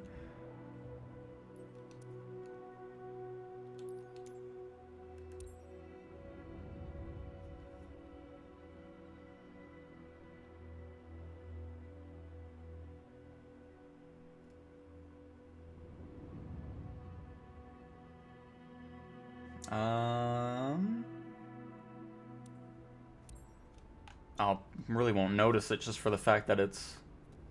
But it has terrible LOD as well, where things just disappear off the aircraft. Because this really never had any of those fixes that all the other planes have had regarding the LOD optimization and stuff. But yeah, I think it's just the house livery at least. But still, I don't know why all the 787 liveries are matte finish. I doubt it's like that. I could be wrong, though. But either way, we'll take off with this and get going.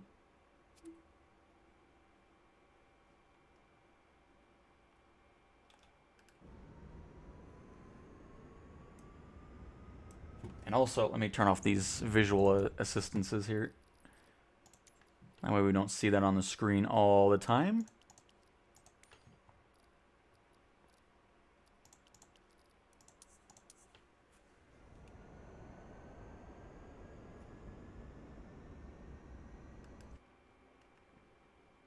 I mean, honestly, I've never added passengers in free flight.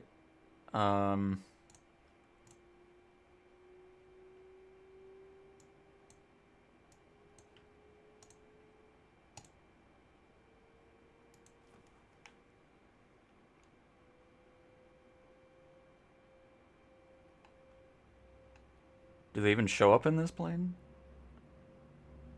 No, I don't think they show up in this one.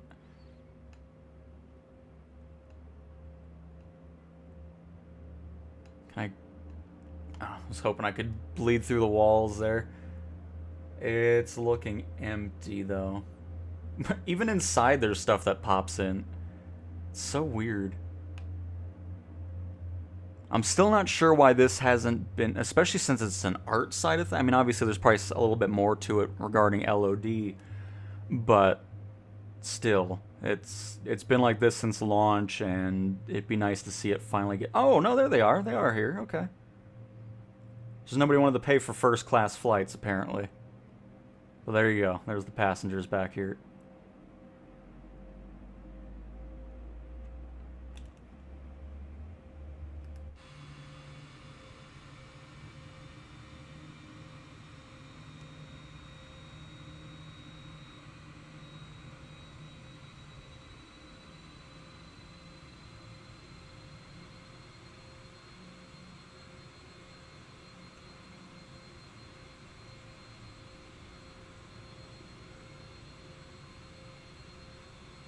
Apparently so, yes. Regarding the name of the aircraft. Have you flown at Milford Sounds, South Island, New Zealand? That sounds familiar, Juliet Echo Romeo. But I can add it to the list here.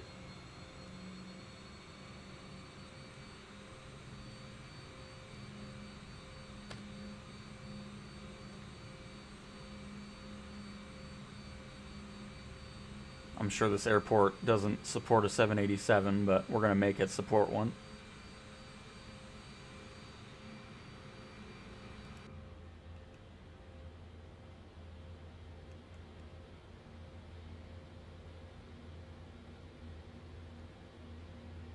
But yeah, I've hardly flown the 787. Just like with the Super Tanker and Dreamlifter, with the floating lights and stuff. It's just, man, I really wish working title would work on it. You know?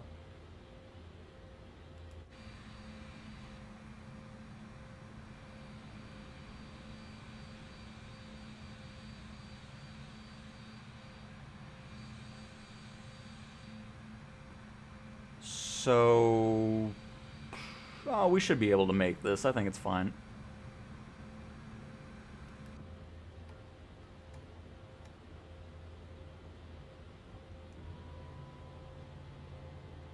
It's another one of those planes that aren't too great on the optimization either. I mean, you can see how we're kind of frame dropping here and there, especially when we're switching camera angles.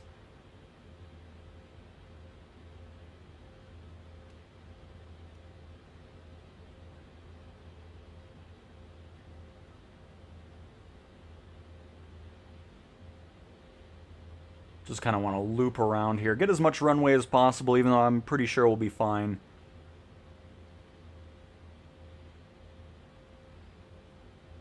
I want the 777X in Flight Sim. It's so cool seeing that, because it comes here from time to time to do some high altitude stuff. If you want to see, I posted a video filming it. I really wish I had a different phone, though, because the way it's just so annoying. Hopefully it comes back again.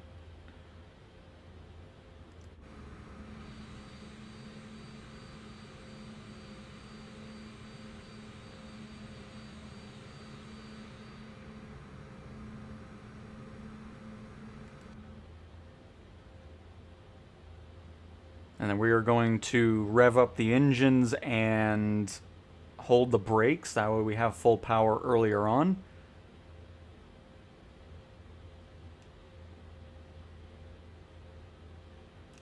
Alright, parking brakes. What's the trim at? Oh, goodness, I don't know where the trim's at on this thing anyways.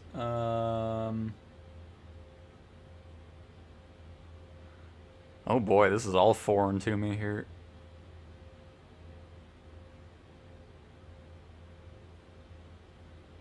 Oh. Oh, that's auto trim. You know what? It's fine. Oh, we're rolling it. Okay, good. I thought I put the parking brake on. That's fantastic. Isn't that where we just go? Full power. It'll be fine.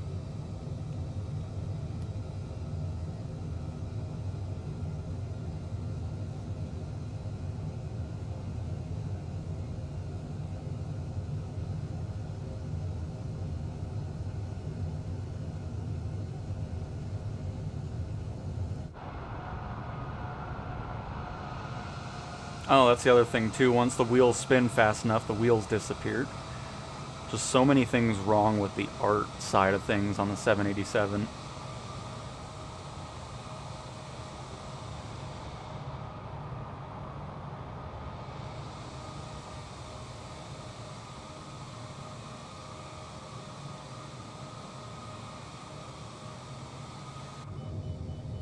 And of course the thing is, pending any last minute fixes, you'll probably be seeing the same things on PlayStation.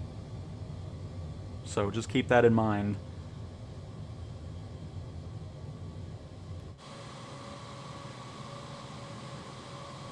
Oh no, it still has some art issues here too, because you can see it's flickering over here.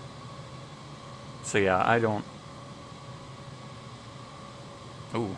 Ooh. Performance is exploding here. Oh, you can see it there as well from here.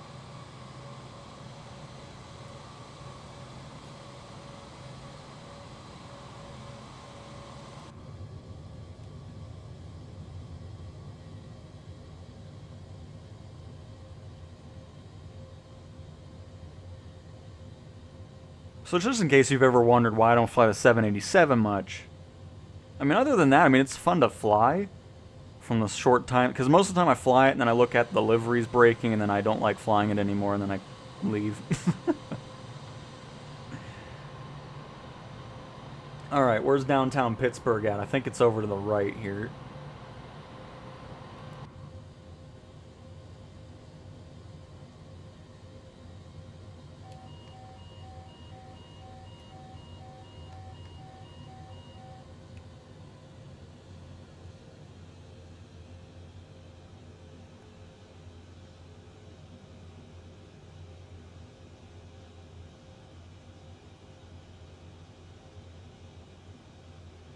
Is KLM's second 787 Dreamliner. Busy Lizzie was chosen because KLM names their Dreamliners after flowers and blossoming plants. Oh, that was a very nice trivia for today.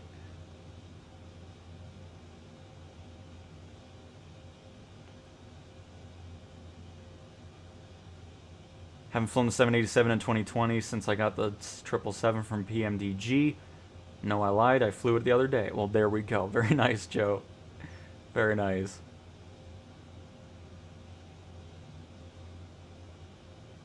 The A320 is after Butterfly. Nice.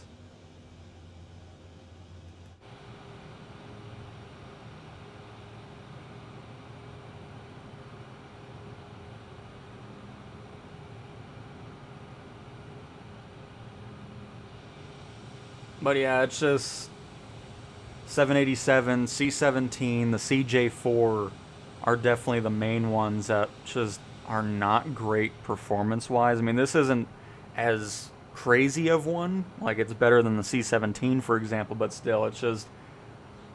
I'm really not sure why Working Title hasn't done anything with these aircraft. It's very weird, just like with Miltech and the C-17. I don't get it.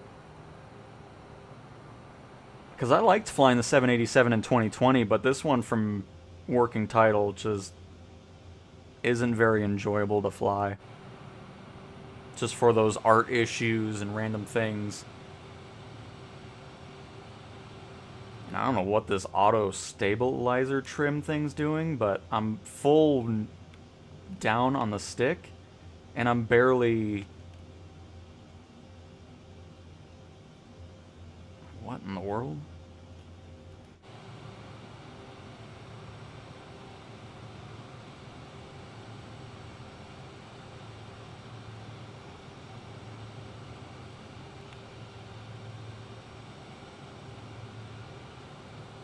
And it seems like no matter what I do nose down trim, it just kind of almost seemingly resets.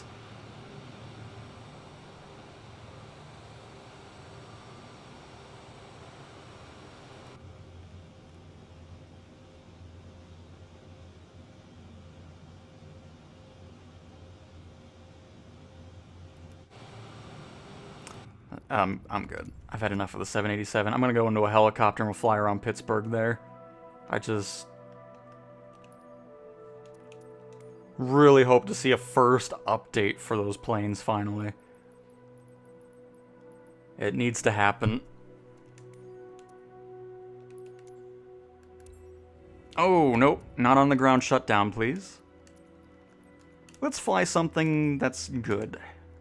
Which thankfully most of the aircraft are. You're going to have those outliers like the C-17, the 787. The CJ4 is a great plane to fly, but it's not optimized well. You have low frame rates there too on every platform. So it's just some of those things that need to be worked on. We don't talk about the H-225 because Hype Performance Group seems to not care about that aircraft at all. Or that helicopter, which is very annoying.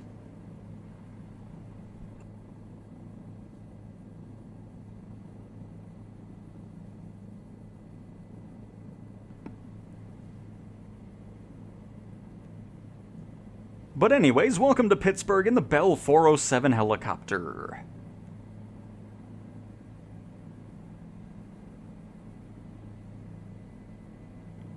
And GSR, that's how I've been feeling since it released. You know, you spend that extra money for those planes, and you have issues that have been there since launch, you know, and it's quite frustrating. So I'm going to be honest, I'm hoping Asobo learns from this and doesn't work with developers like that again for planes where things just kind of stay broken for a very long time and they move on to other developers that'll take more care of their product that they developed. So I'm definitely hoping that's going to be the case in the future. Because it just has to get to a point where it's like, okay, if you're not going to work on the plane, we're going to just move to another developer to take over and improve it, you know?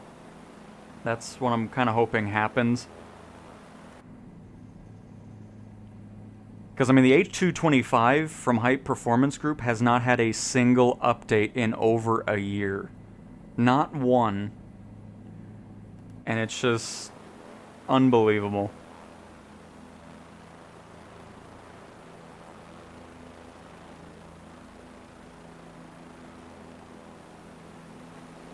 So we'll see what ends up happening. Maybe there'll be a surprise patch for a lot of this stuff, but I doubt it. We would already be pretty much seeing it. Oh, I mean, that's not always true. There's always other things that come in on the public release of sim update, sim updates that weren't in the beta. So it'd be nice to finally see some of those fixes happen because we've waited long enough for it, you know? I always love the bridges in Pittsburgh, especially over by PNC Park, which is... Where the heck is it? Oh, it's right there. Never mind. There we go. We're good. It's right here. It was blending in.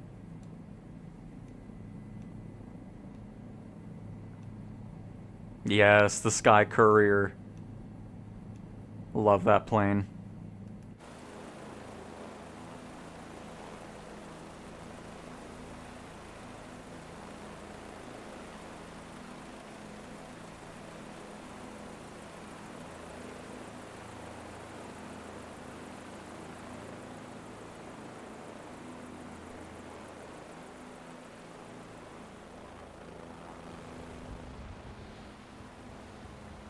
And of course, Heinz Field over here, because we're not calling it whatever the new name is. I always hate when a stadium changes its name that was there for pretty much ever.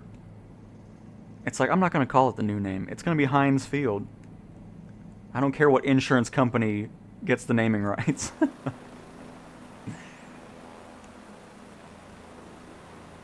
Of course, home of the Pittsburgh Steelers, which this was, of course, taken in the off-season. Why there's no logo or anything on the field. But very nice. There is Pittsburgh for you.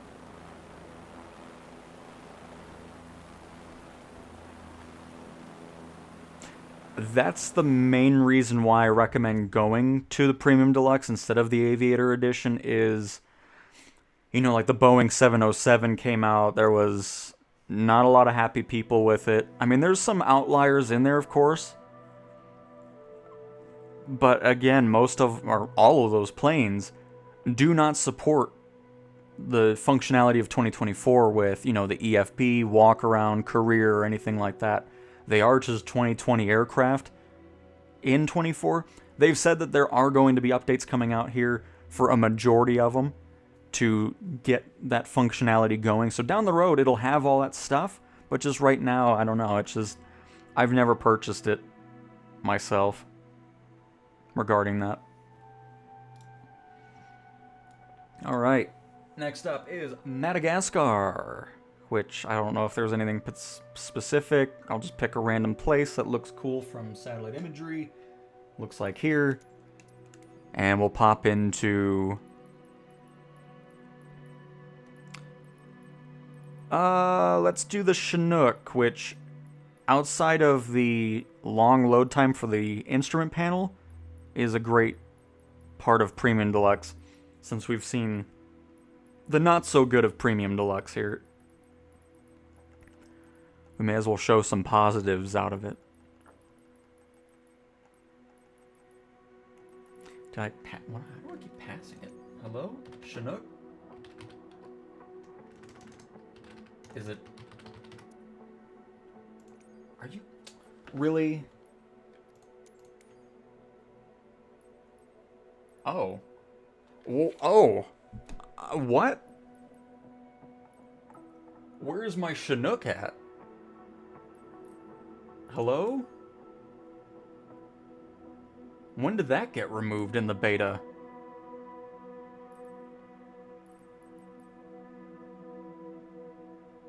We just flew at the... Okay. Hang on. I'm confused.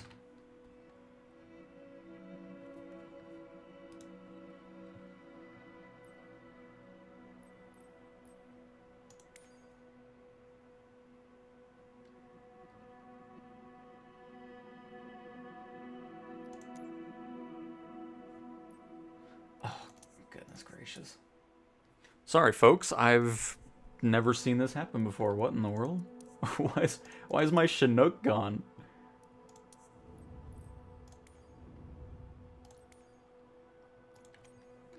Did I accidentally disable it? I don't remember doing that. No, it's there, but not there. Let me just disable it really quick and then re-enable it.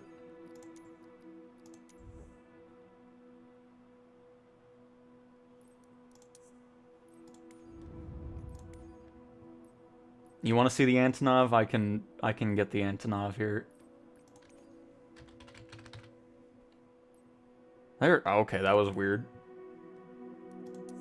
Well, hang on. What's the next place we're going to? Death Valley. We'll bring out the Antonov there. We'll just do a quick little flight over Madagascar in the Chinook. Huh. Okay, that was a first. I was like, where'd my Chinook go? Unbelievable. And John, yes, I will add Nashville to the list here. Got a couple in front of you, but it won't take too long.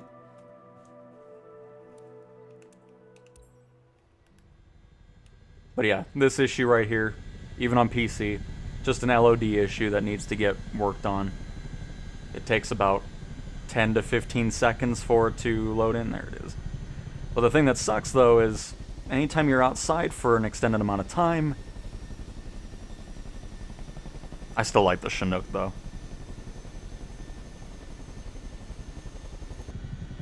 I didn't do it too much there. But sometimes it'll have that long load time. Just something LOD-wise that needs to be improved. Which, again, may happen with Sim Update 4's public release, because not everything is always in the beta. So just keep that in mind. We'll just have to wait and see for that change log.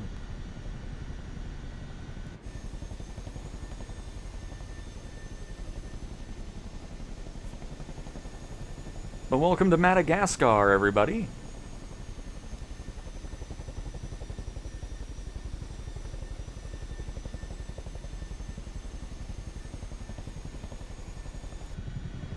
Just like the Chicago White Sox changing their name to Guaranteed Rate Field. I think they changed it now, but still, it's just... Do you really need that extra money? You can't just have cool name. Like, at least Wrigley Field is just named Wrigley Field still.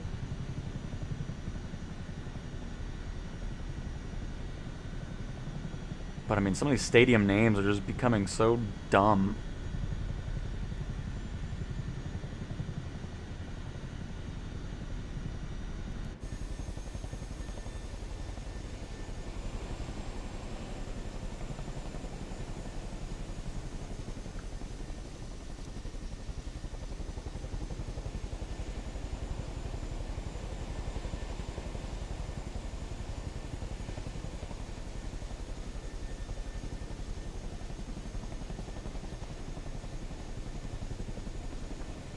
I was just checking on something, sorry. You want to see Anchorage? We've been to Anchorage a few times, but I'll just add a little side note. Because Anchorage, I don't believe, is photogrammic. I know Nashville is, though. And then after this, we're heading to Death Valley.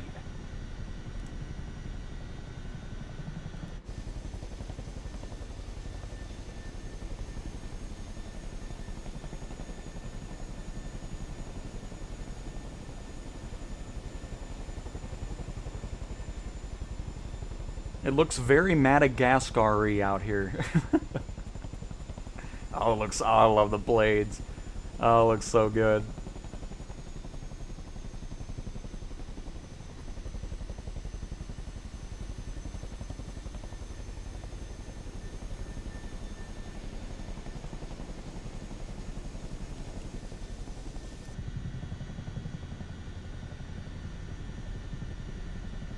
Look cool. I'm gonna go land somewhere here.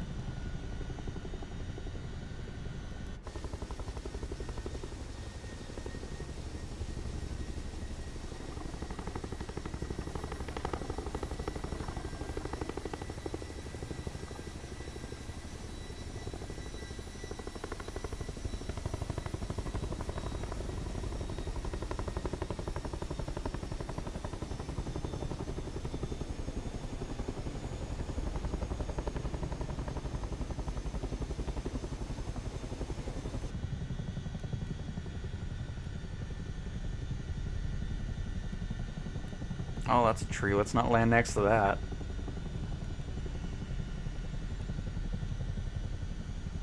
Go to this opening here.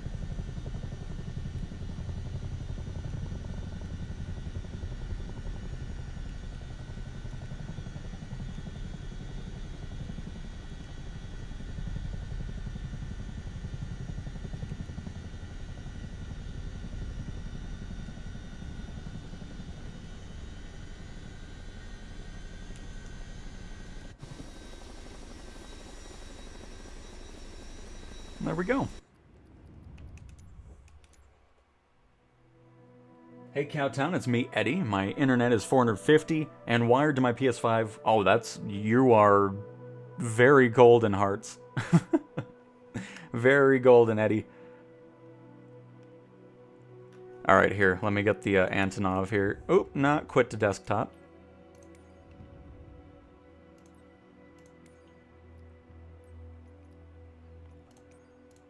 Because, I mean, crap, if you want... Hang on.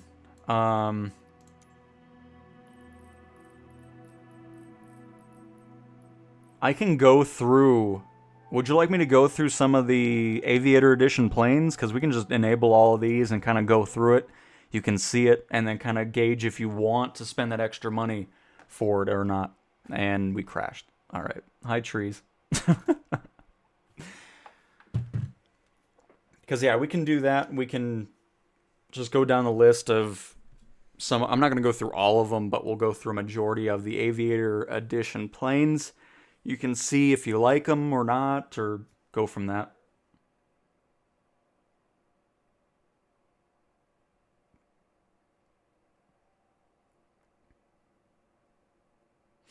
Probably, John.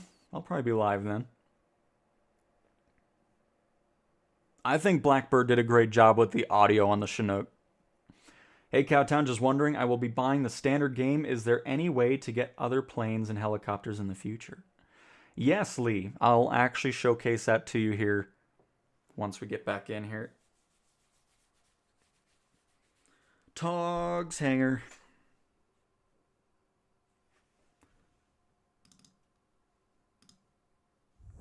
It's funny seeing them on the splash screen now. Excited to see what they're working on.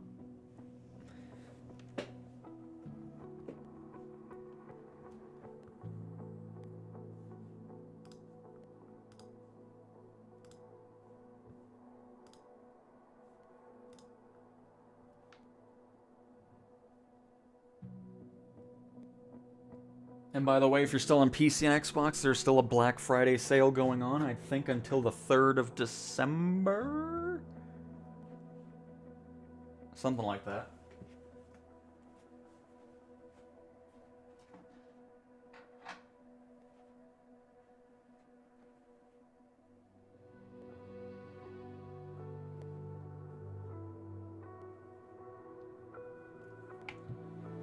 Oh.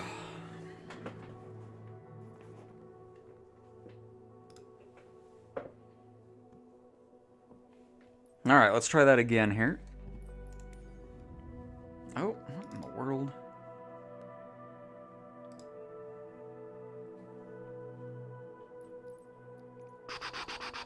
Oh, before we do anything else.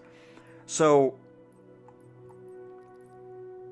if you get the standard edition and down the road you're wanting to upgrade, you can of course upgrade specifically through this. If you want to, you'll just pay whatever the difference was from whatever edition you have.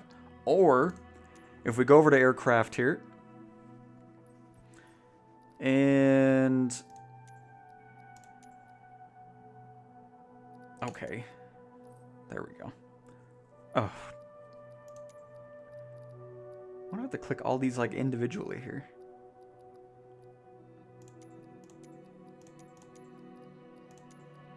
I'll just find it on my own, I guess.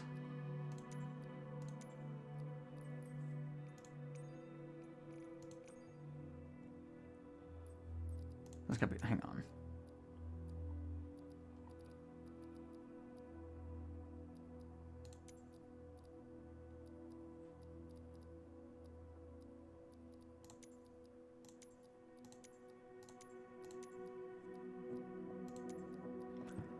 So here's some. You'll get the point here. From those other editions, you're able to purchase it. I don't know why the PC-20. I mean, I get why, because, you know, the throttle is a broken thing. But other than that, it's a great plane to fly. Either way, anyways. If you get the standard edition and there's only like one plane you want from, like, let's say the deluxe edition, the Sky Courier, you can just buy the plane separately and not have anything else from that other edition.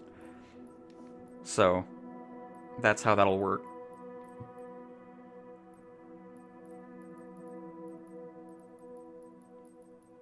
So hopefully that answers your question on that. Let me try this again. If it crashes us again, then I'm not going to be able to... Oh, no, it did show up. Okay, so there's the Antonov. We have the ATR, which is going to be getting a 2024 update sometime next year. Hopefully it'll bring in career support with it as well. That would be nice.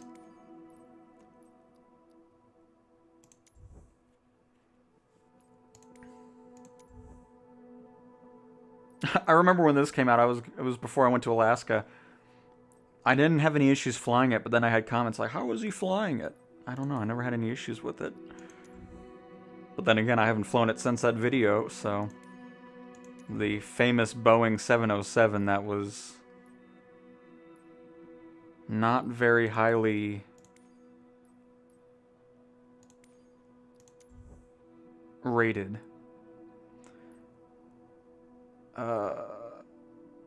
Was that... it's really hard to tell what the heck's going on, because now they're adding planes back into 2020, and it's just filling up this list with a bunch of...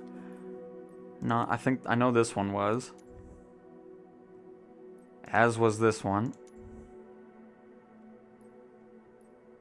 I think the C-47's part of it?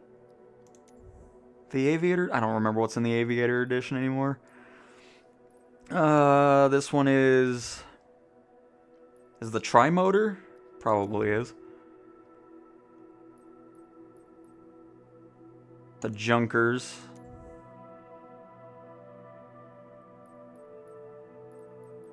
And...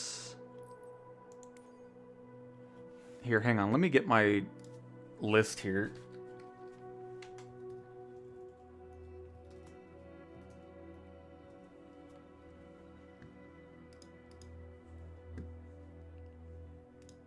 Pre-order. There we go. Of course, I can't barely see this thing. Oh my. Oh, there we go. Alright, so is the Mitsubishi MU2 there? Yes. Alright.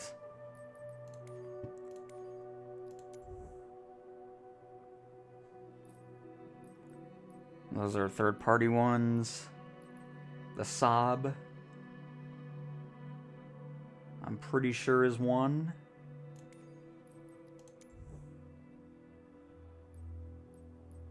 The Skyvan, I do like the Skyvan though. I remember having fun times with that. And then the Westland Scout and Wasp.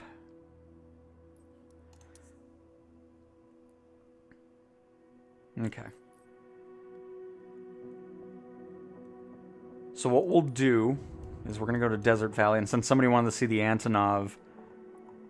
What did I say? Did I say Mojave Desert? I don't think I said Mojave Desert at all.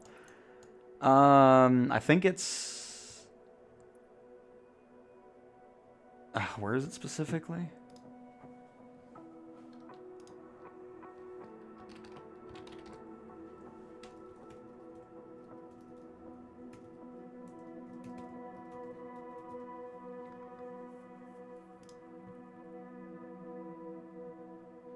Okay, so there's Vegas. It's right around...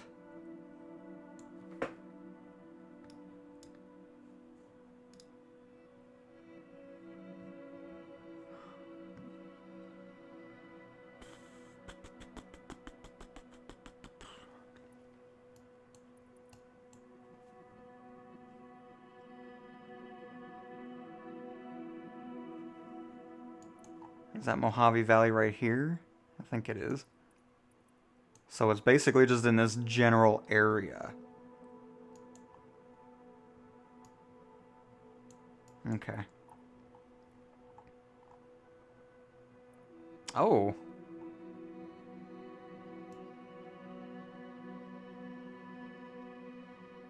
A little boneyard here.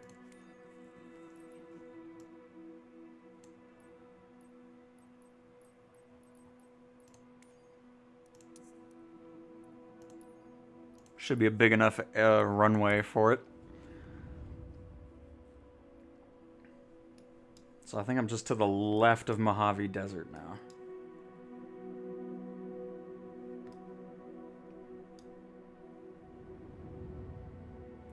Well, the national park's further north, so I don't know why it was showing. Okay, that's fine. We'll just head somewhere here. Victorville Tower, CTWN 32 Papa Tango, Alpha 1, Tree 8, at runway Tree 5, ready for departure, straight out departure. All right. And here is the Antonov.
Trying to trim this out a little bit so we can walk around. You want to see the inside of the aircraft?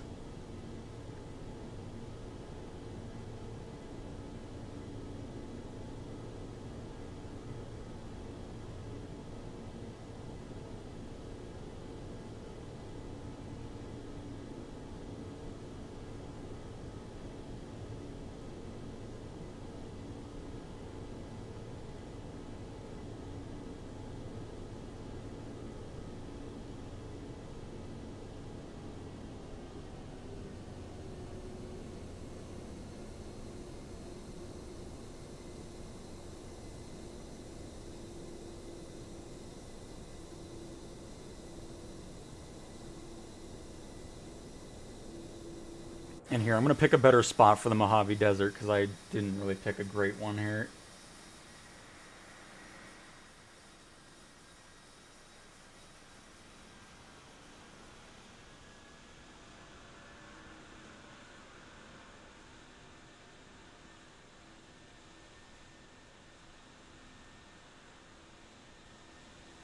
This is probably one of my favorite ones out of the Aviator Edition just because, you know, I bought that when it first came out in 2020.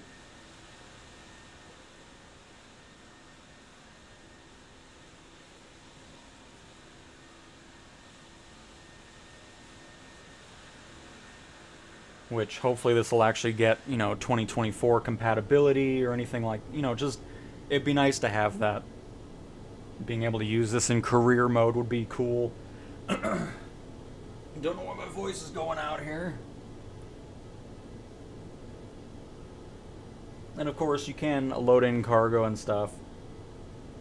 It's not like the Beluga where it's all animated, it just kind of pops in there.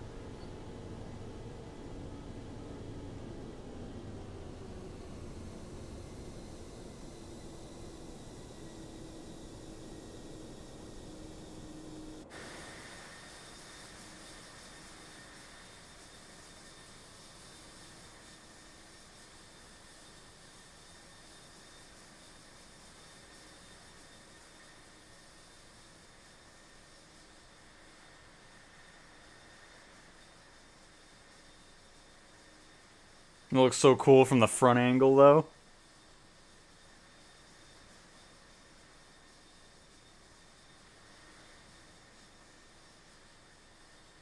The Airbus Beluga is in the game, yes. It's part of the standard edition.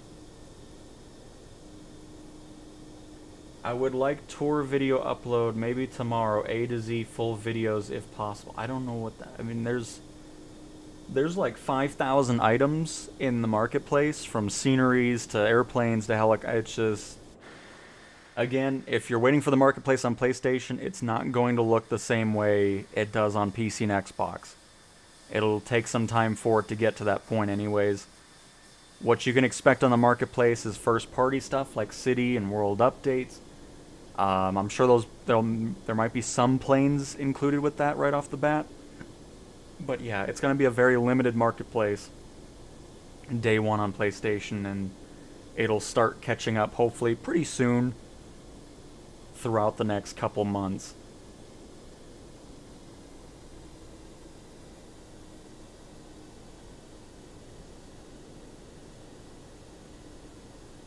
You do not free fly to missions. You are just picking the missions directly in career mode. What's my favorite aircraft? Like outside of the sim, it's the F-117. But in sim, I don't really have like a specific favorite one. I like a lot of them. You know, from the Cessna Titan, the Cessna Sky Courier, the PC-24 when it's functioning correctly is a great one as well.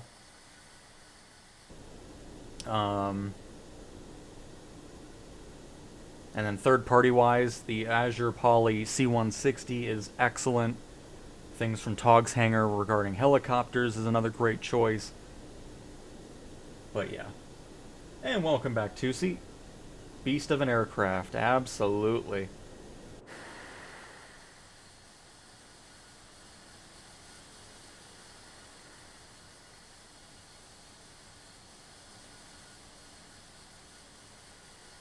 We'll see how we can land this thing, because I haven't flown this in a very long time. Pretty much all these Aviator Edition planes I just haven't touched since 24 came out.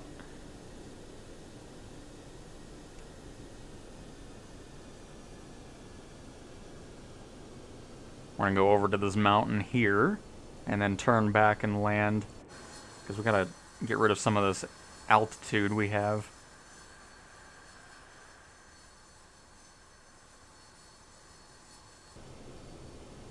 By the way, here, hang on. If you want to see the cargo area, I'll do this real quick. Oh, we actually have cargo back here.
You cannot buy it separately on the marketplace. I don't think. I don't think it's ever been on the marketplace in 24 because I bought this in 2020 when it first came out.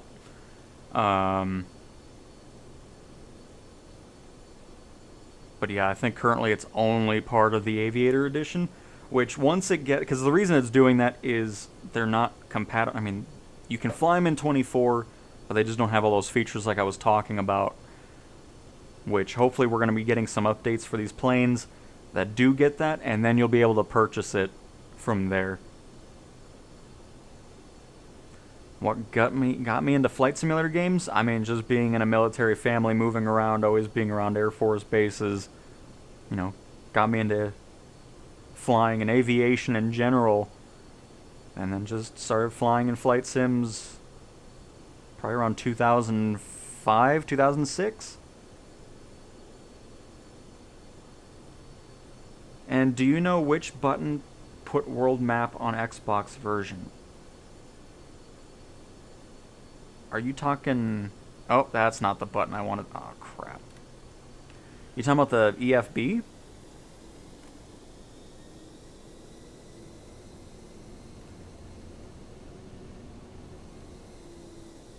Because that's how you do that. Hang on. I need to slew mode down a bit because I hit the button that puts us up 1,000 feet. I don't want that.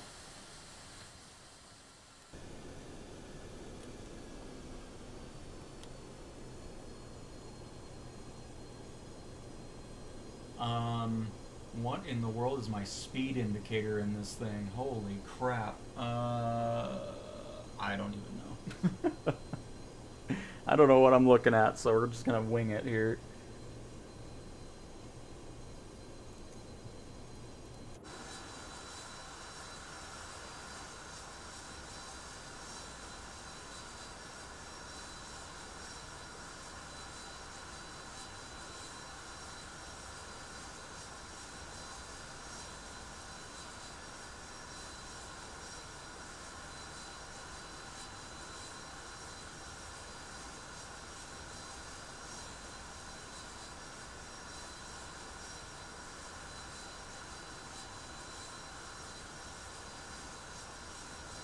Look at all those wheels.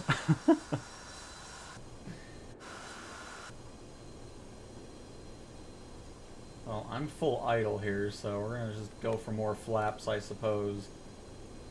And hopefully have a decent landing.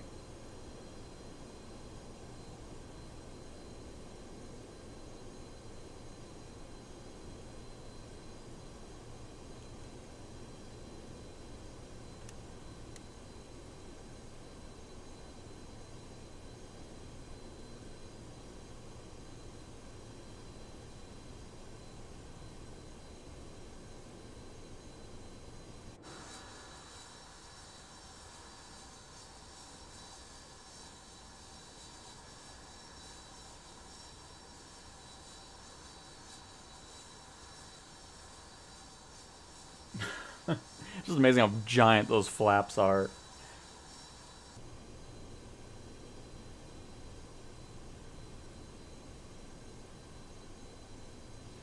Okay, I get it, it's kilometers per hour. I was just trying to find the dial since it's all in Ukrainian is what I meant by it, not the kph.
I saw the reverse thrusts there for a second, but it went back for some reason.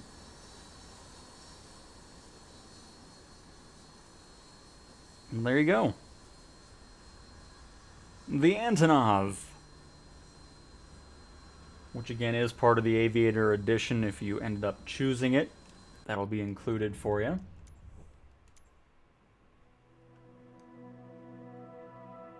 Alright, let me move up a little bit more into...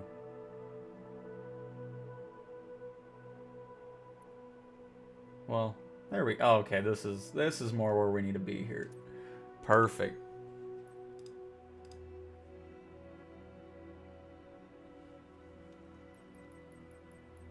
Next, let's do...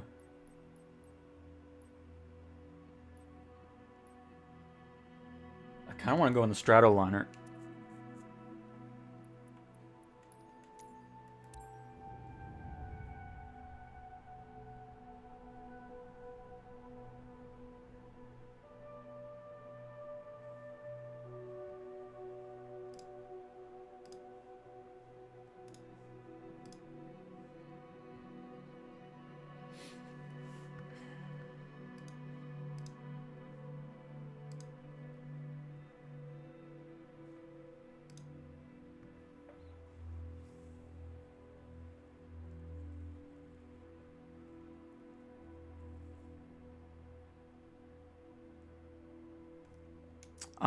Stratoliner? Hello? That's another airport that has yellow X's in the sim. Oh, why is my... Come on, YouTube. Why is my chat gone? The webpage is not responding. No, I see that.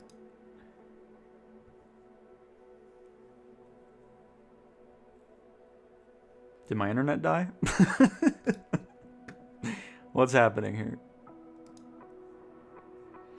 Oh, YouTube, sometimes you are a pain. Or did YouTube just go down? That wouldn't surprise me either, honestly. No, there we go. Everything's finally starting to load again here. Hey, there's my chat again.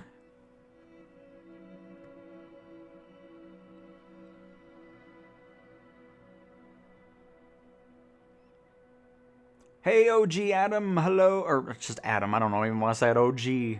But hello, Adam.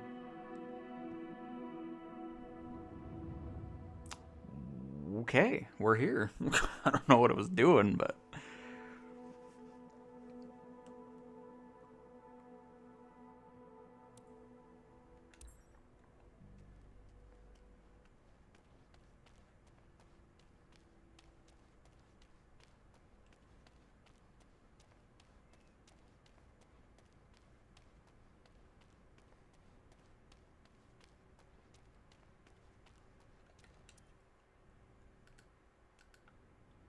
What in the world? Is this like a Colombian livery? Sorry, we'll stick with it.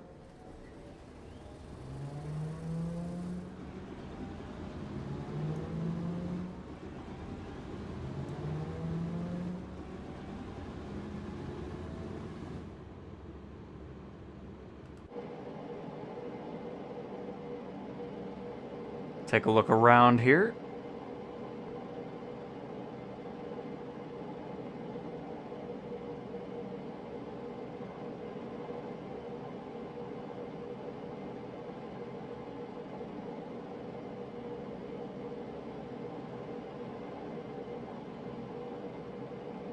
Oh. Can't even go back? What?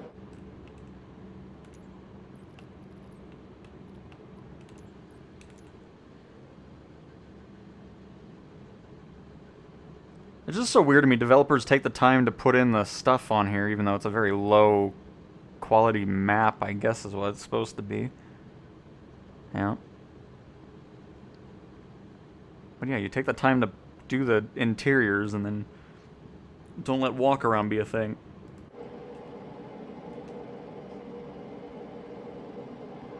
No acrobatic maneuvers, including spins, approved. Well, why not? We can do whatever we want.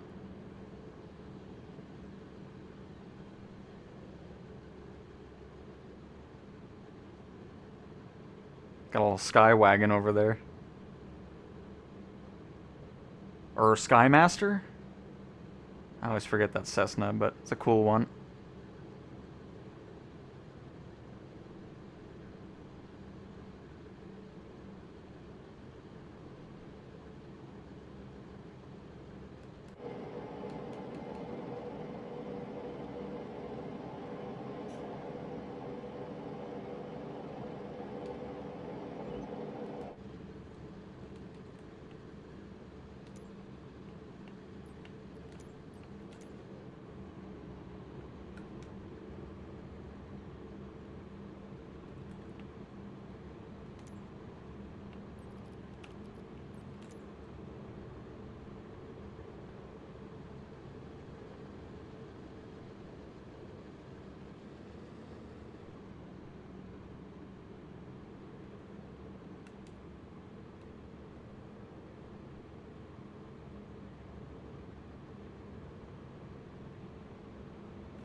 What is it?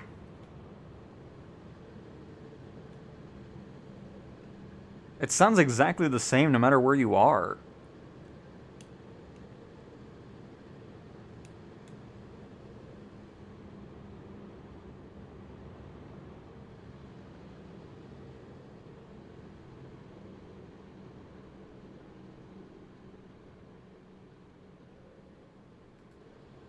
Weird.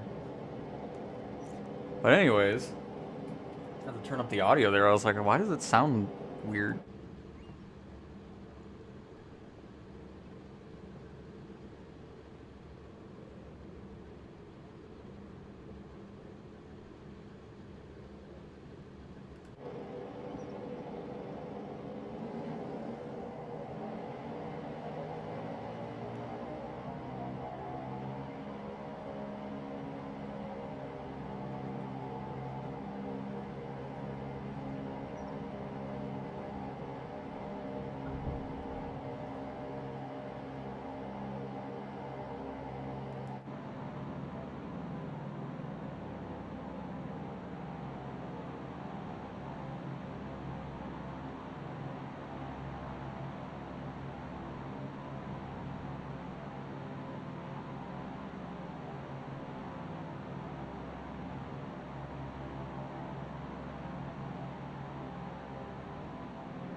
By the way, it's the Ecuadorian flag.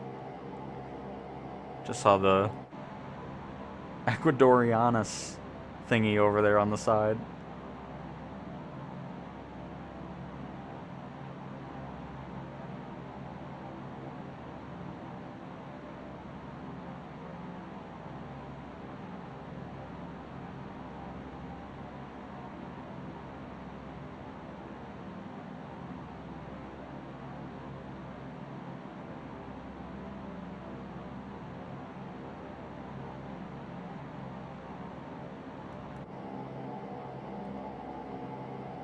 You're very moody?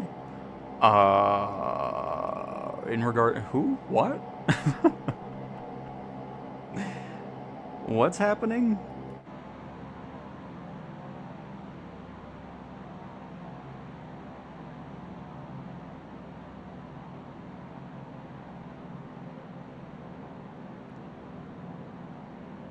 But yeah, I'm not sure. I mean...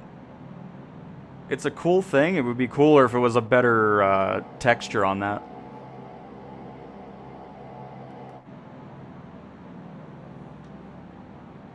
Unless that thing on the side is saying something else.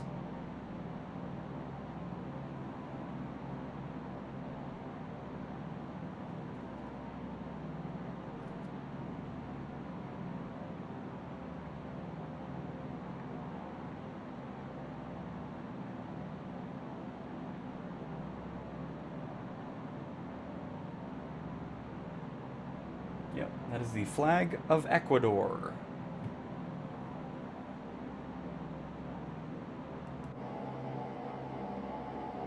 Yeah, see, there we go. Something like that.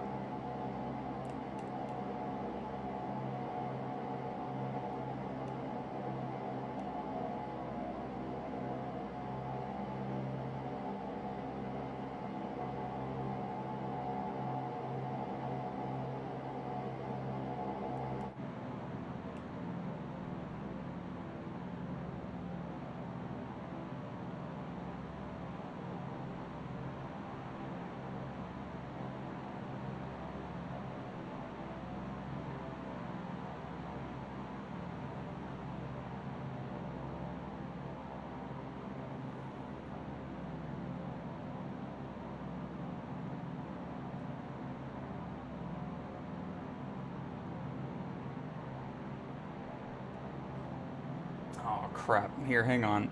Oh.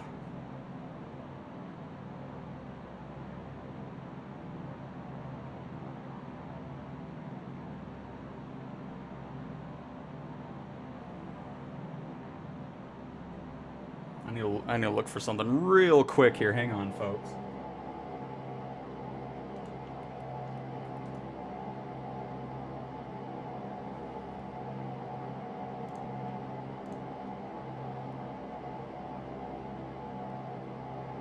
We good? Alright, here, hang on. I'll be right back, folks.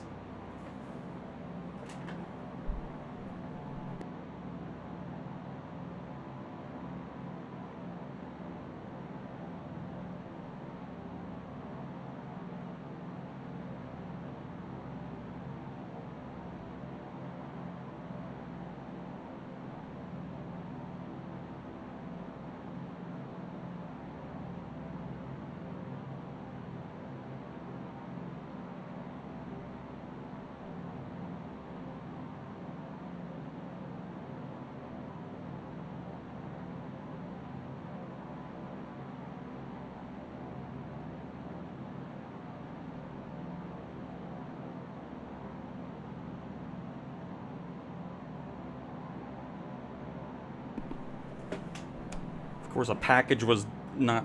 God dang it. What in the world? I love how they left the sorry we missed you, what now? And then they didn't even say anything about what's going on, but... okay. I didn't realize it was needing a signature. Oh, crap, man. That's so annoying. I don't want to deal with that.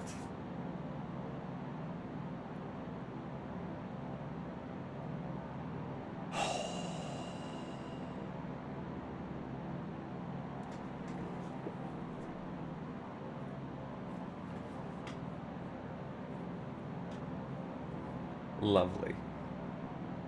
So hang on, let me deal with that real quick here, and then we'll get back to this.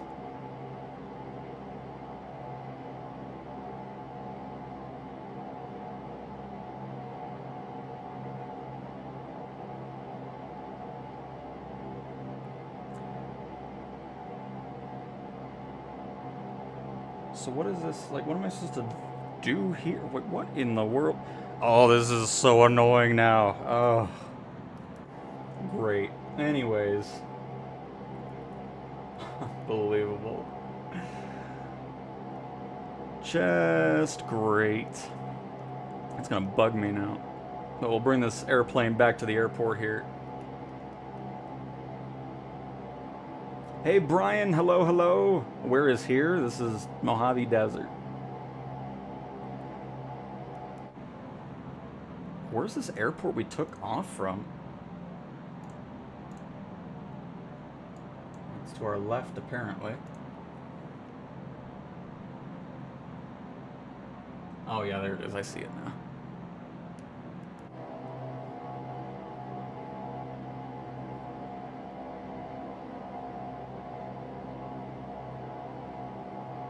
Well, I'm going to assume he's coming back, because he didn't leave anything regarding what's happening, so...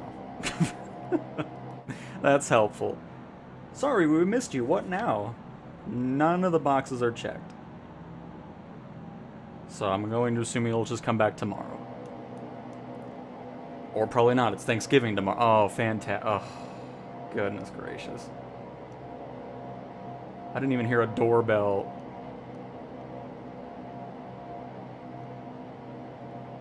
I'm sad now. That's gonna bug me all day. It's been years since I had to sign for a package. Like, what in the world?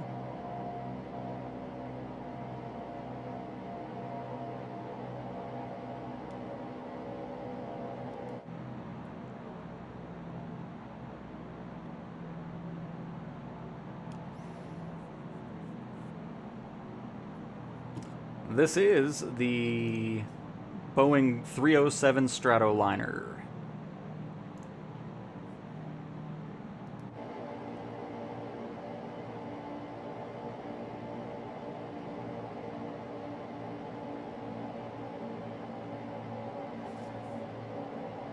Ugh.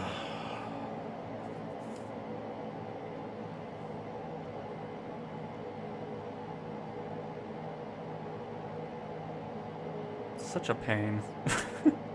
Just leave it at the door. Goodness. If it gets stolen, that's my problem.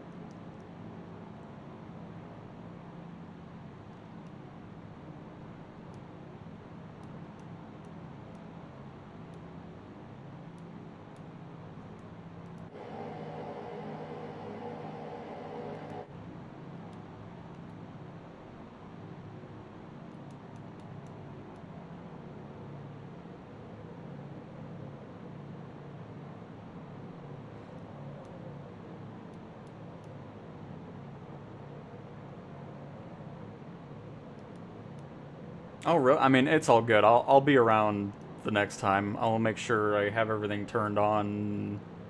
That way I know somebody's at the door. Because I didn't even know I was getting anything today.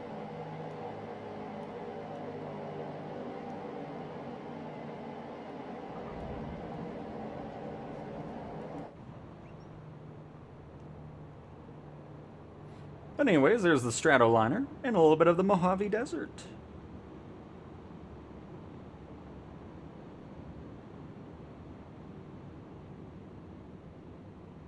Have a nose wheel? I don't believe so. I think it was always a tail dragger. Ugh. My whole day's ruined now. It's just so annoying, man. Hey! A new pre-release build for Sim Update 4 Beta is out. What's in that one?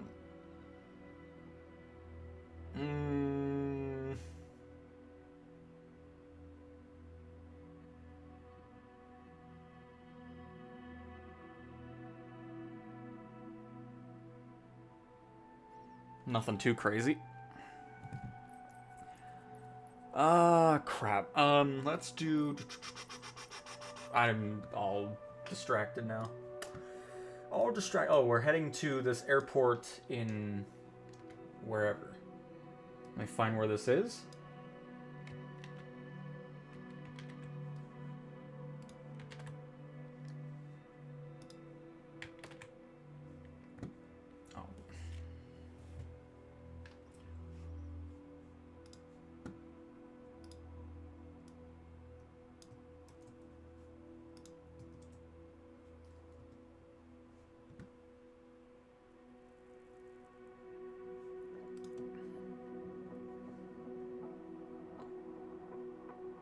Oh, wow.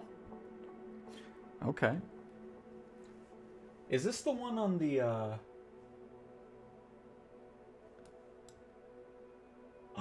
It is. Okay. Nice. This is a good place for the ATR, I think. Which we'll just go with, I don't really care. Just something.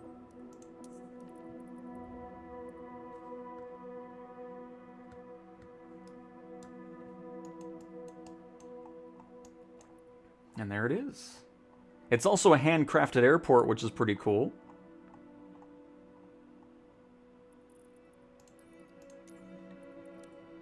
We're gonna make this daytime.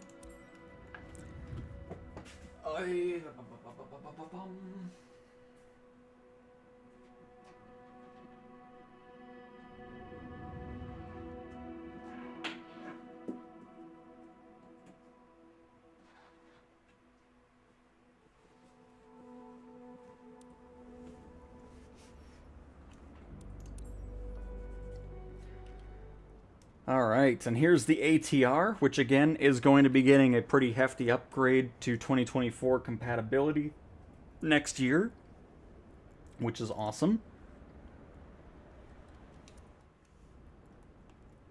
And then we will check out the airport as well.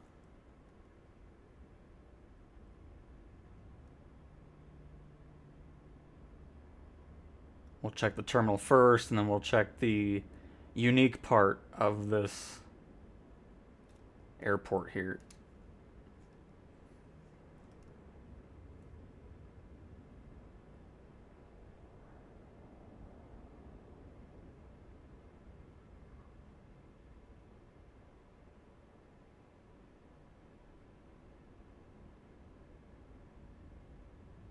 But again, going back to what we were talking about before, this is a handcrafted airport. Because you can see it looks as it does in real life.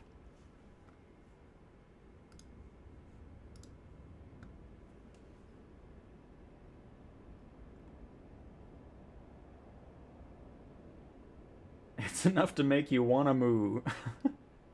Hello, Breaking Wild. Welcome to the stream.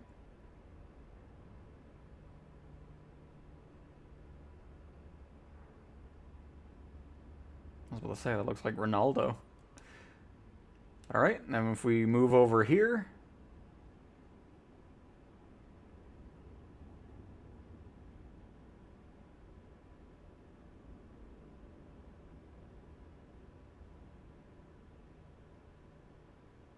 Nothing open under it. It's kind of funny how they did the kind of like a picture type thing to go under. Be nice if it was fully open, but still looks neat. And Binky, hello! Hello, hello.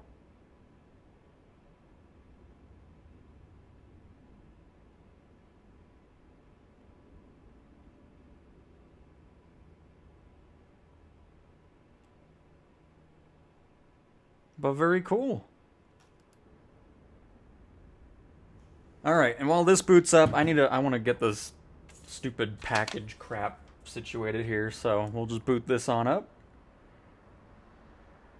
And I need to figure this out.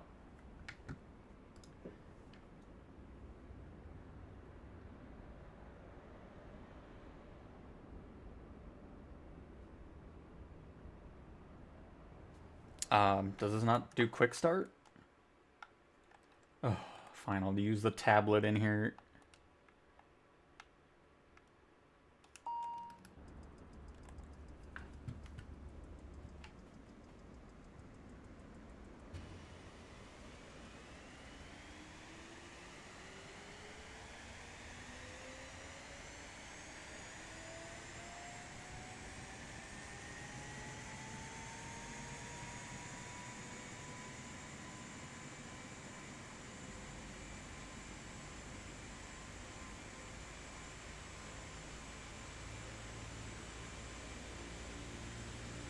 Oh, it's already... Okay, good. I don't have to do anything. It's already labeled as Friday. We missed you. We'll try again on the next bit. Okay, that works then. I'll just keep an eye out. At least I know they're coming up, because I didn't realize it'd be here that fast. So cool. We don't have to deal with it. I'm happy now. That's alright. Now I'll be prepared for a package to arrive. What are the blade animations on this? I'm not...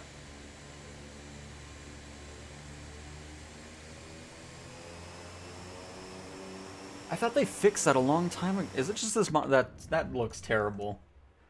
I'm not looking at that. Not happening. That looks horrendous.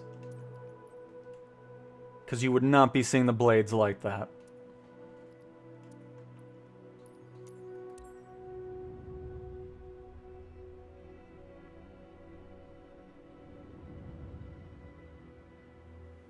And yes, Ash, it's the 707. It's part of the Aviator Edition. It was not very well received when it released in 2020, but we'll get to it here shortly. All right, let's try this here, because that looked absolutely horrendous.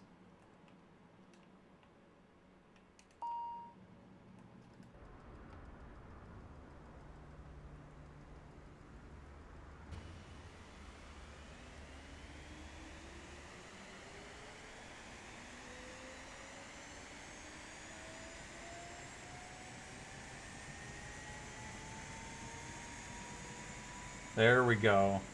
Thank you. Because I was not going to be looking at that the whole time. No thank you. But yeah, welcome Binky. Happy to have you here. Hopefully you're having a great Wednesday. It was probably that early edition of PS5 version. Absolutely.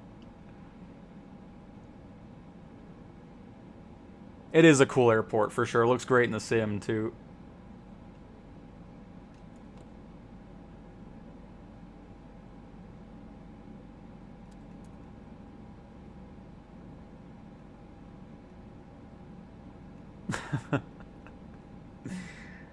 No, it's definitely not that, though. I know that.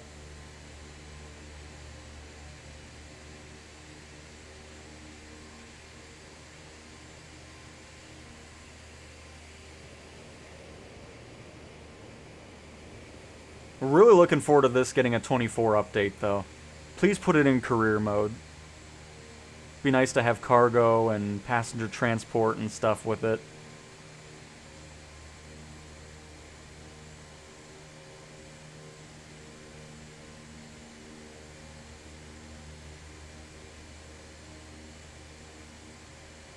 Excuse me. Yep, walk right into the... Yep, there's a nice haircut for you.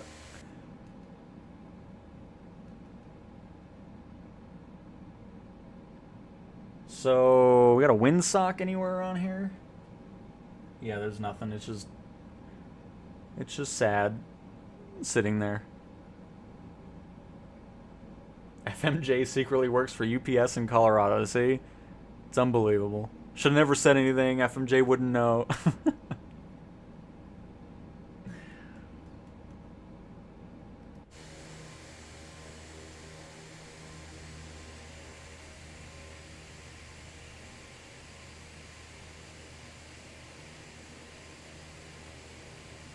Oh my, that's one notch of flaps? Goodness.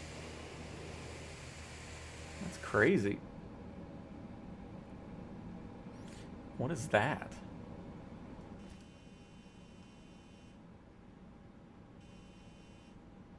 I'm going to assume that's not supposed to be floating there. Alright, let's get up into the air here. Oh, and then FMJ just randomly shows up at the same time? Well, now we know it's true, because what's the coincidence of that happening? I mean, this is unbelievable. But yeah, remote cargo with it as well, for sure.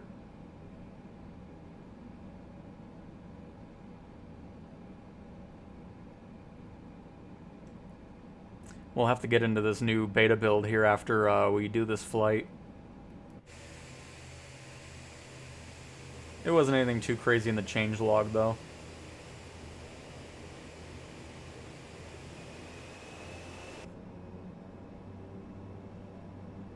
And away! Wow, this is really slow. What is happening?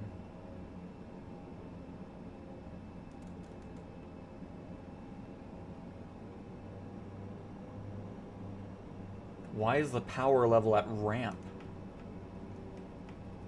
What in the...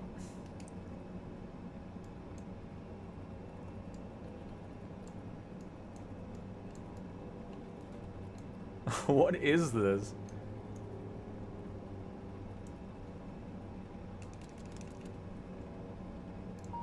Oh, what the gust... What are you complaining about now? Config... I don't care. It's configured. Leave me alone. You would think hitting ready for takeoff would immediately get rid of the gust lock, but, you know. Oh. Sorry. Little tail drag there. Can you tell I've not flown this plane in a long time? Well, the gust lock obviously wasn't doing anything because we were able to use the rudder and turn, so I'm not sure what that was about, but whatever. I guess it's more for the props themselves.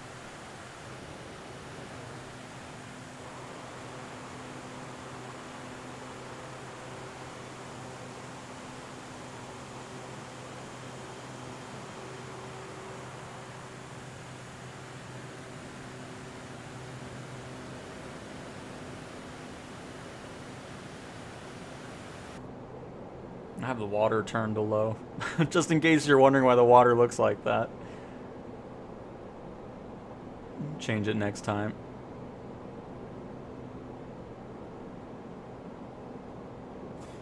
Any speculations or wishes for the December surprise? No idea what the December surprise is, but I'm hoping... I don't know what I'm hoping for. I'm just hoping it's going to be a fun thing. A great addition to the sim. We'll see.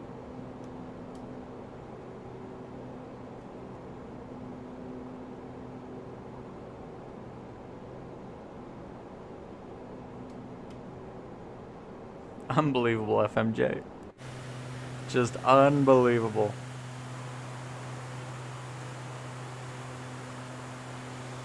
At least this version of the ATR doesn't have those horrendous prop effects.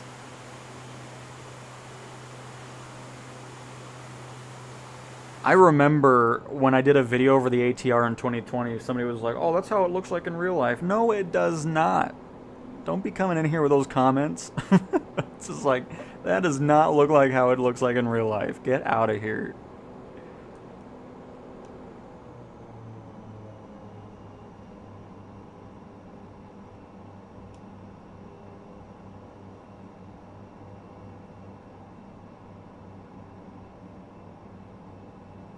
Or maybe the December surprise is the ATR in 24. I mean, I'd be happy with that. Full career mode support and everything for this.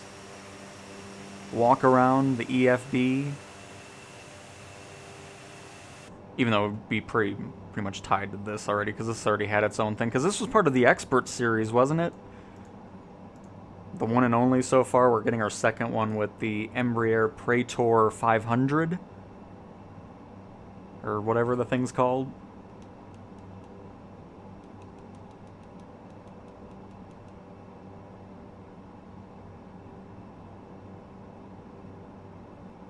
Yeah, we're almost there, FMJ. It's awesome. Can't wait to dive on in.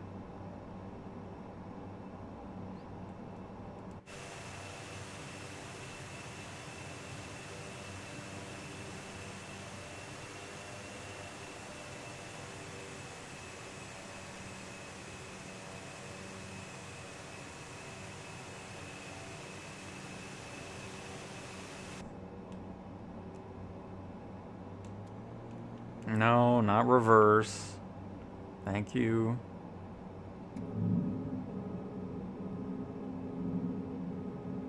Oh, I know we're overspeeding a little bit, but that's okay. Just slow on down, please. Thanks.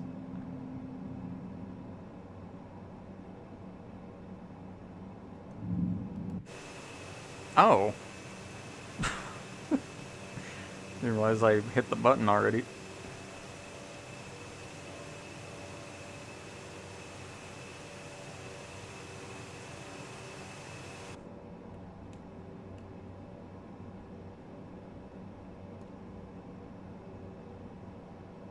And it's all good, John. No worries at all. It's gonna be a fun stream on Tuesday, by the way. In case you don't know, for you PlayStation players, we'll be diving into the sim early, courtesy of the folks at Xbox for sending me the sim early. So, that's gonna be awesome.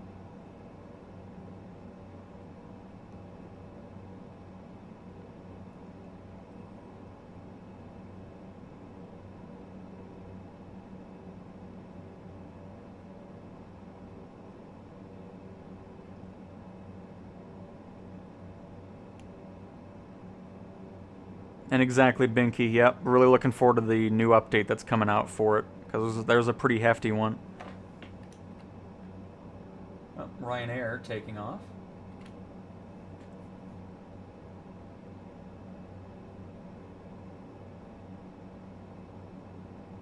I will be doing requests on, because on Tuesday we're going to be doing a whole slate of things. It'll probably be a hefty stream as well. What date exactly? Of what? What do you mean?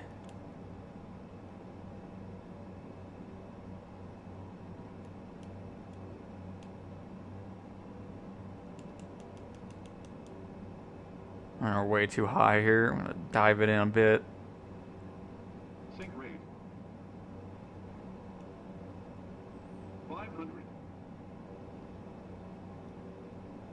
No sleep for you on Tuesday then. It's gonna be a long day, I'm sure. Really excited though. 50, 40, 30, 20, 10.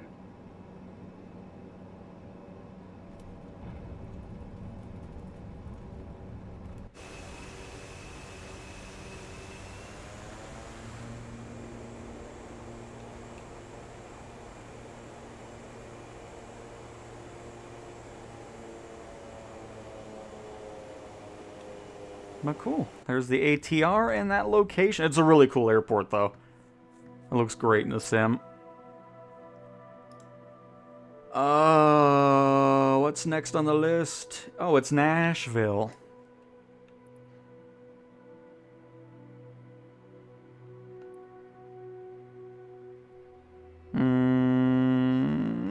There it is.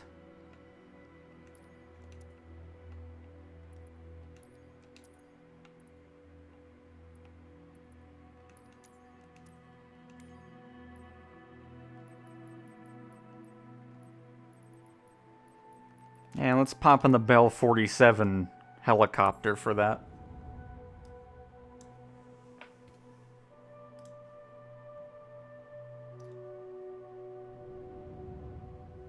What in the world, FMJ? 10 gifted memberships again for James, Brandon, Janison, Ruben, Lee, Snus, Herminator, Burnt Crust, Ryan, and Keiki. Thank you so much, FMJ. My goodness. Your gifted membership number continues to climb. Very much appreciate the support. As usual, I'm glad you enjoy the content enough to continue supporting it this way. We did the 787 earlier already.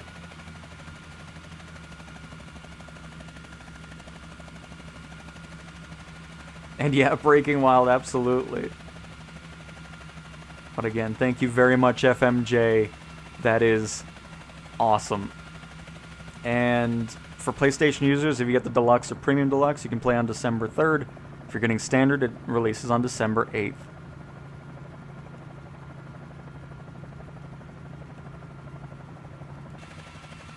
Nope, random citation spawning on in.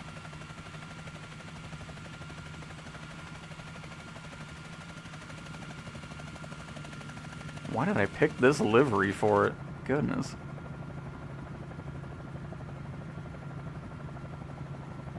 And Adam loses again. Adam just, he doesn't have any luck with this. I don't know what it is.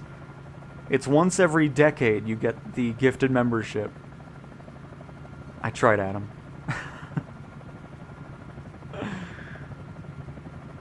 What's my main football team in the UK? I'm going to be honest, I do not watch that football. So I do not have a team.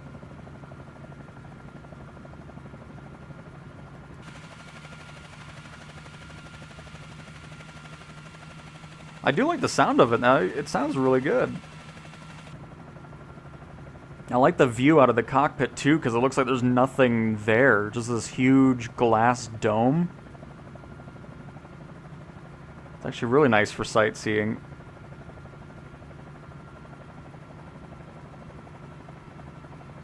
As the AI traffic is landing.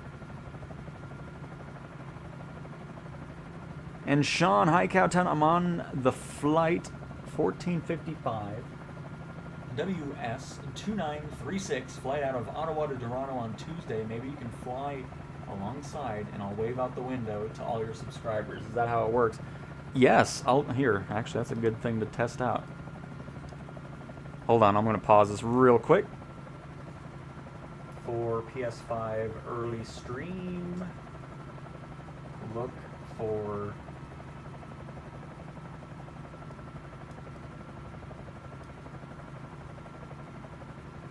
WS2936 flight out of Ottawa, 2:55. There, I'll keep that in mind so I don't forget when we get to that point. But we'll definitely do that, Sean. Is this a new helicopter? No, this is one of the stuff that comes with the Aviator Edition. This came out in 2020. So it's not a full compatible, no walk around, no career, no EFB or anything. That's kind of what we're doing currently in the stream, if you're just joining, is going through some of the Aviator stuff.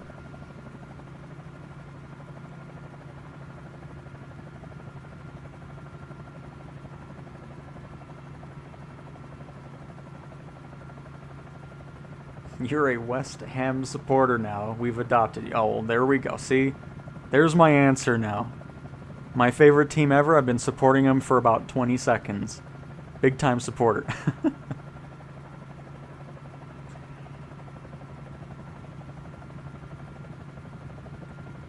And Daniel, I already said, December 3rd for Premium Deluxe and Deluxe Editions pre-orders. And Standard Edition will be releasing on December 8th.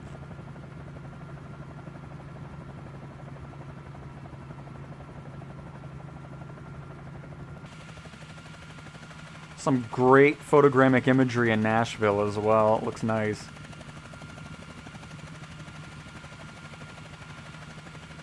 Do you put a helicopter in hover? Or how do you put a... you just do that by... So if we want to hover, we'll bring this back to lower our speed. We're going to bring the collective down as well, which is just lowering the power.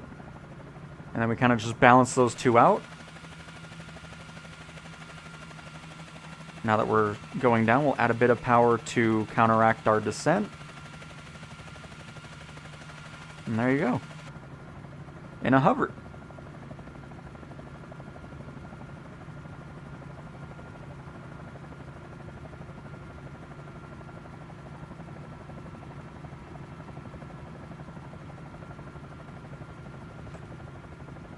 I mean, there's a good chunk of it, but not everything will be photogrammic in the US.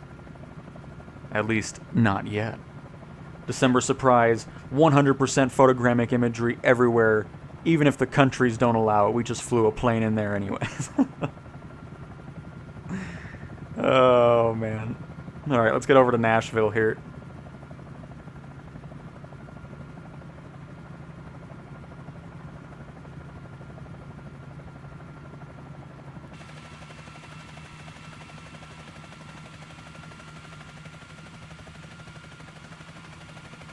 I really wish I picked another livery though. I mean, it's just, I don't know. It looks weird all white.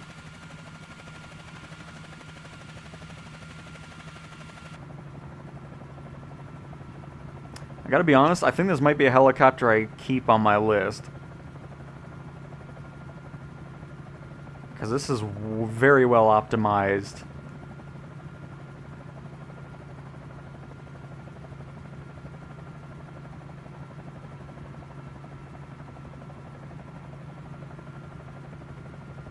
The other ones we've flown from the Aviator Edition, I don't see myself flying too much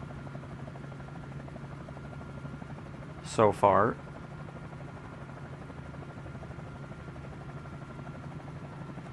We did the 787 earlier this stream. And had enough of flying it already. It's just not my favorite thing in the sim. And you are right, Cooper. There was another sim update that came out. I meant to... We're going to restart after this flight here.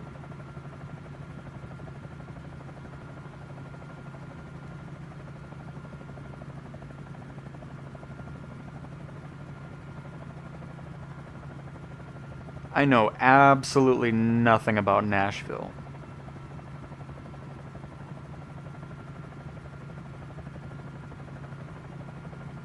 All I do know is it's looking nice in the sim.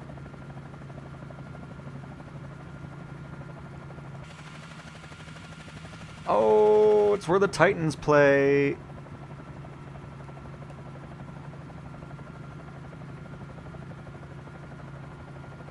No. Yes. Yeah, it is.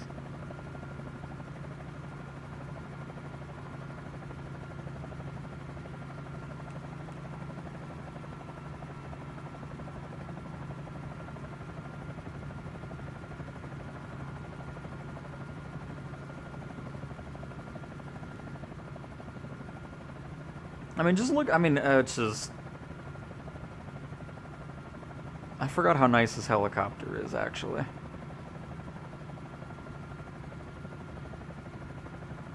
The perfect sightseeing one. That should be Bridgestone Arena, right?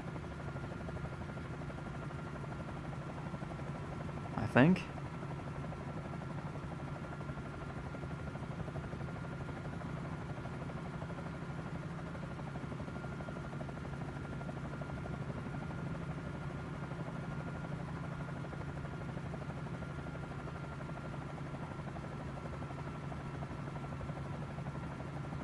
Where are the photogrammic haters at now, huh? Looks so good.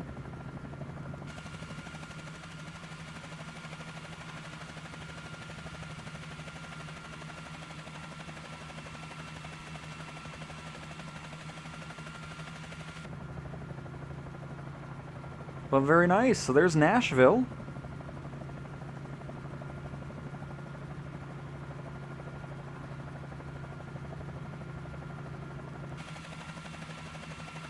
With, what is this again? The Bell 47 J2.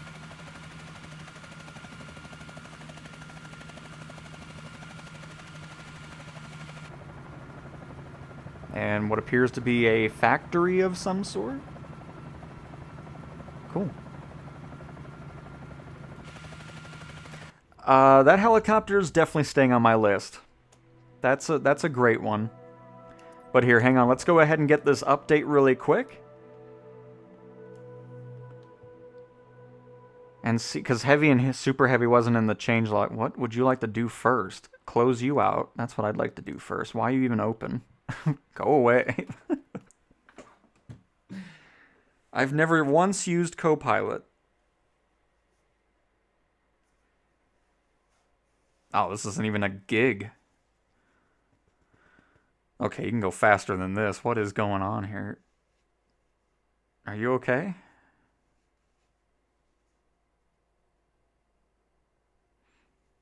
But yes, even if a place is not photogrammic, you're still getting satellite imagery, so you can still see the roads. It'll place buildings. They'll just look not like they do in real life, but it sees what's on the satellite imagery and tries to place buildings there. But yeah, you'll still be able to see landmarks, roads, and everything as it is in real life, for sure.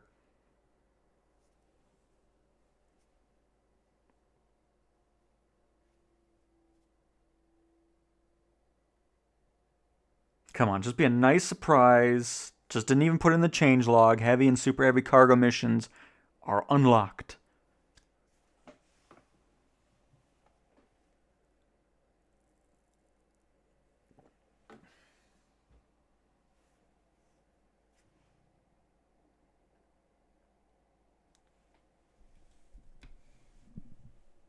And then we will continue our adventure through the Aviator Edition aircraft that I have.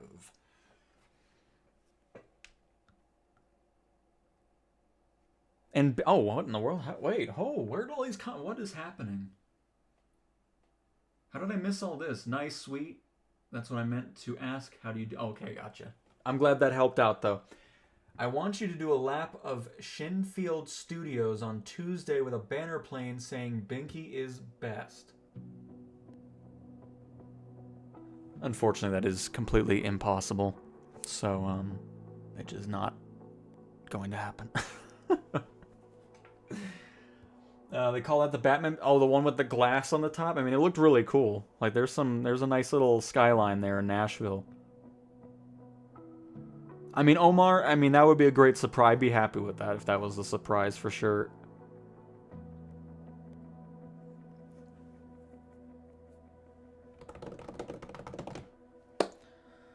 Ah, man, oh man, oh man. But yeah, needless to say, I won't be around tomorrow, so there will be no content. I'll be eating much stuffing and yams. That's all I care about in Thanksgiving is stuffing and yams. I don't care about the turkey or anything like that. Alright, come on. Surprise. December surprise. Early. Heavy and super heavy cargo no longer say, will be available in a future update. Where's my mouse, by the way? I don't even have a mouse cursor. Come on. Come on.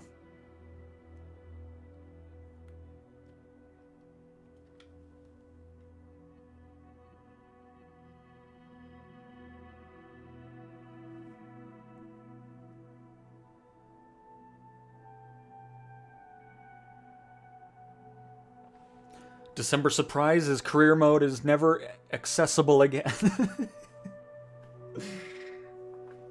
What's happening? Oh, there we go. I don't care. Oh my. Enough stuff on here.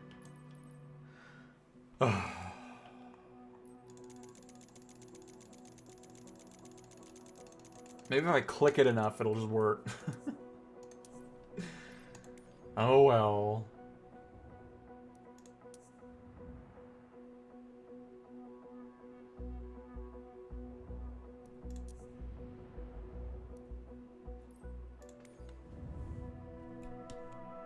You can toss me a pack of peanuts as you fly. Oh, perfect, Binky. Very perfect. But yeah, that's definitely staying on my list. I guess we'll do the 707, which I remember people were not very happy about this one.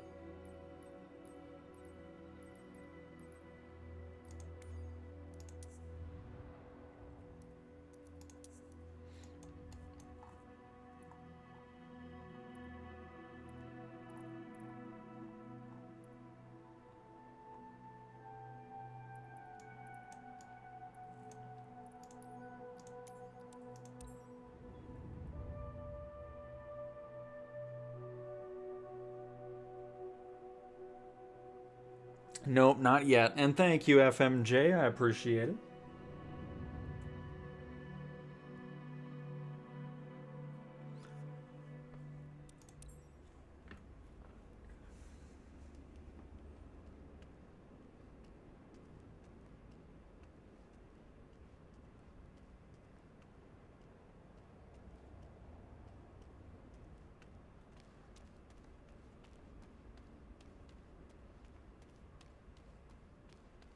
Because I remember I did a video over this. I was like, oh, this was a pretty fun thing to fly, and then everybody was very angry at me. That was before everything else was kicking off with flight sim, but I ended up just deleting that video because I was like, you know what? I don't know why everybody's mad at me. I just thought I had a fun time with it and whatever else, and we'll see what it's doing now. Because I know it didn't have any updates or anything. You can't even walk. Oh, it's so annoying. What is this? Is this gonna load in or? I don't. Oh, there it goes.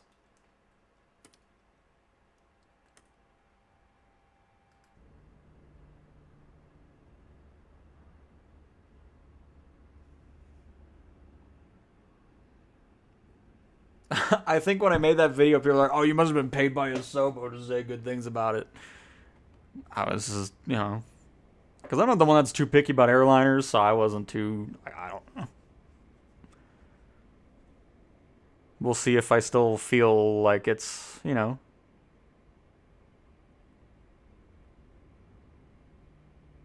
I don't know what's with the texture on the wing, though. It looks really weird.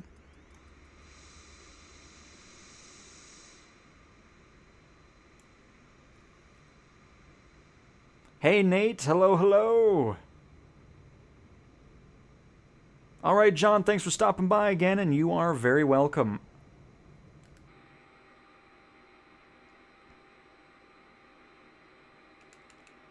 I don't know what this is all about. Is that just a random image? Oh, what is...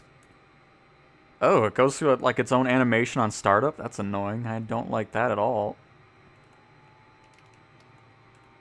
Just start the plane, please. I don't need it to go all over the cockpit.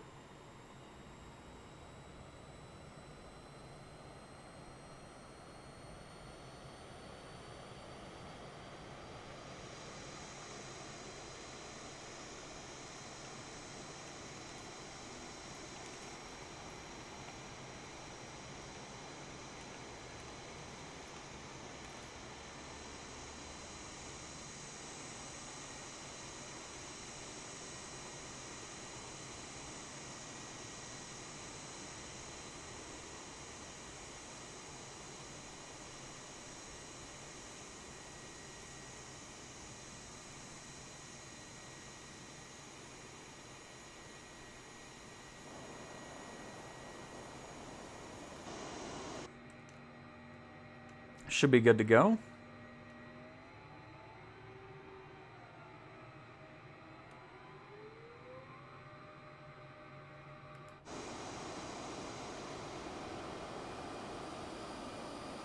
I think the reason I was happy with the plane is because it was a Pan Am livery, so I didn't really care what else was going on. Oh, look at the... Oh, I remember that. I do remember complaining about the rudder. Look at the... What in the world? I'm not even... That's not me moving it, by the way. That's just me holding the trigger. Why is it... What is happening? Why do I not have any brakes? What is this?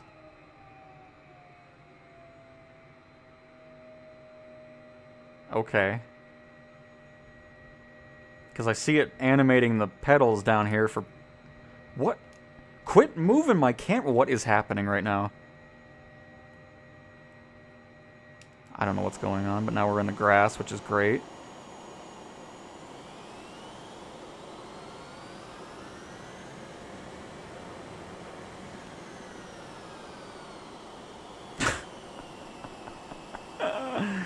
Huh. Well, I remember being able to taxi before. I don't know what's going on now, but... yeah.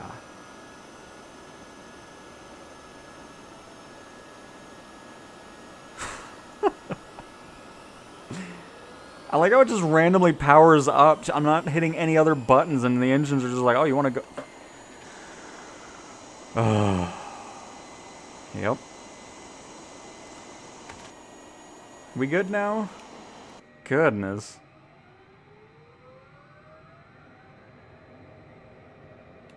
And now I don't have any left. Nice. Why does it keep going to these cameras? What are you doing? Oh, I need to restart. Just start on a runway. Goodness gracious. This thing. Here. Oh, goodness gracious.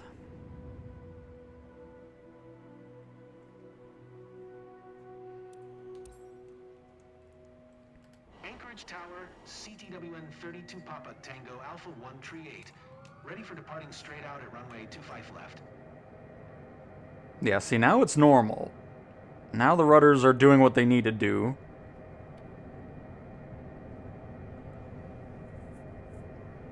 Just the quick start is not doing something properly. Because now the gear isn't freaking out when I'm pushing the triggers down.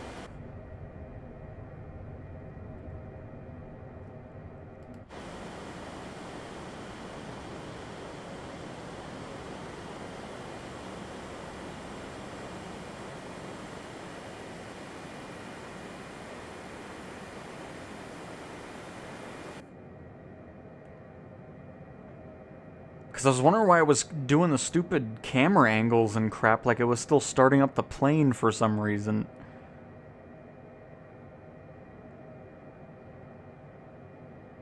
Because I was like, I know we flew it normally before. Like, I don't know why it was... Because I was starting to wonder if it was just because it was on 24, it was freaking out or something, but... Now we can actually have a normal flight here.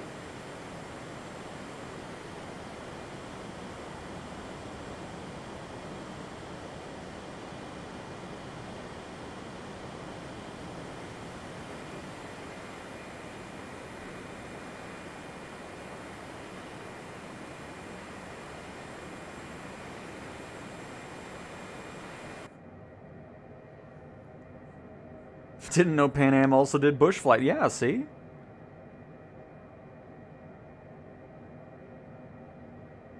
Do I have my own airplane? Like in real life? Oh, goodness, no. I do not have money to own and operate my own aircraft.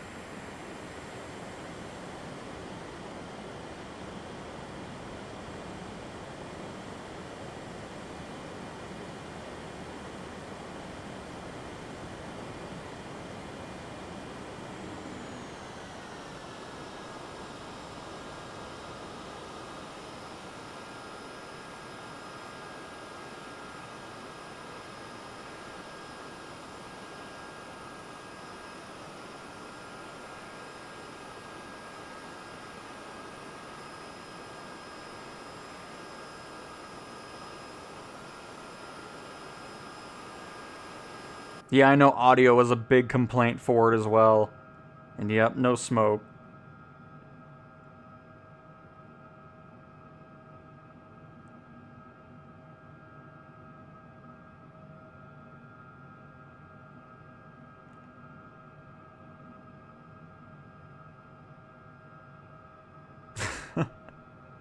Exactly, Dean.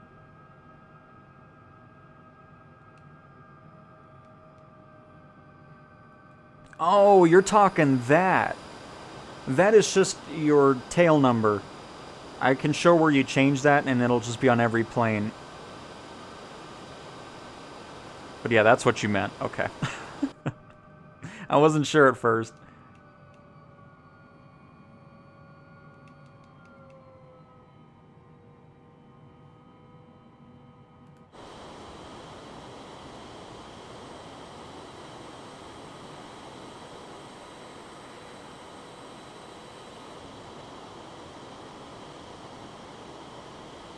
Do we have a under fuselage camera angle here?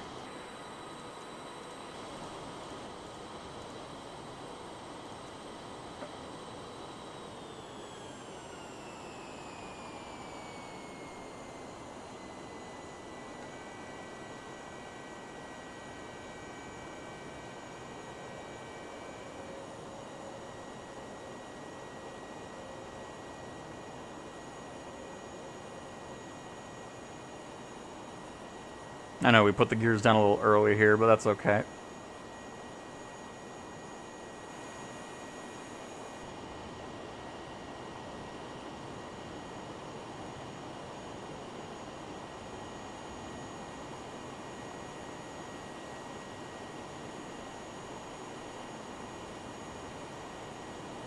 It'd be nice to see if they can come, because I forgot who was this. Aeroplane Heaven or Haven or something. Oh no, this was just a Sobo then. Well, hopefully they can come through here again and just give us a much better version of this aircraft and give us career support. That would be ideal.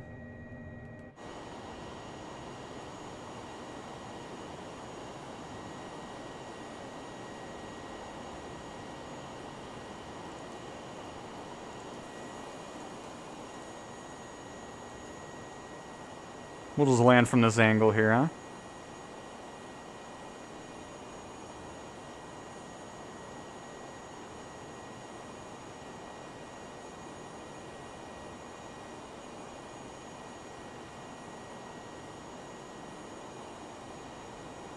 But yep, people did not like this plane whatsoever.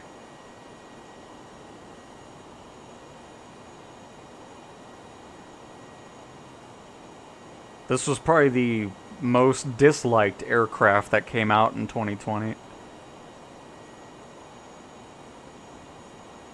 And it wasn't even close.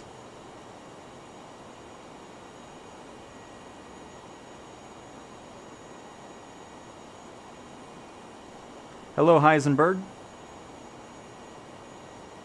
Oh, was Aeroplane Heaven? I'm surprised they don't... Maybe they took them off. Because I thought it was. That's why I was confused why it wasn't labeled there.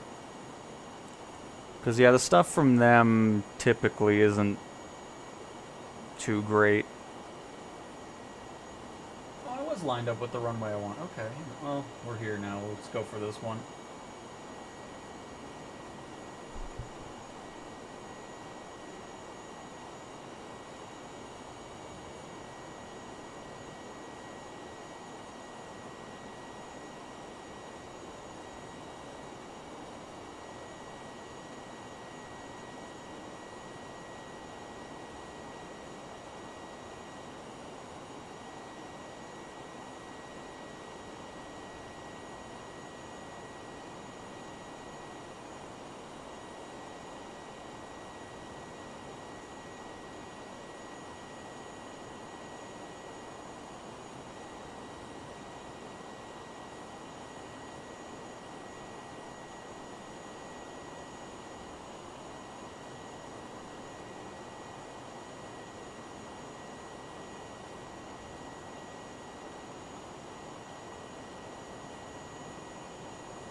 Come on. I can't get this thing any slower. Like, I'm full idle already. Oh, what is that animation on the wheels? What is that?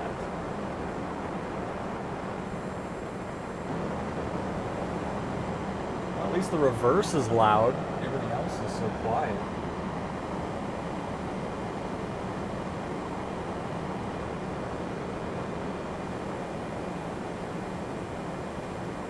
It looked really weird from that angle there.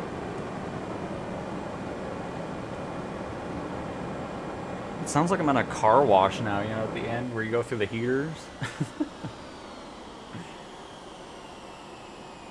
What is that Look at the gear animation on the nose wheel.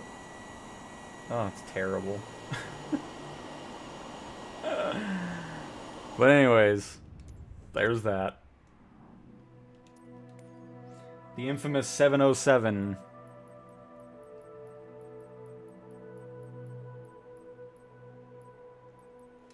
Let's go into the tri-motor.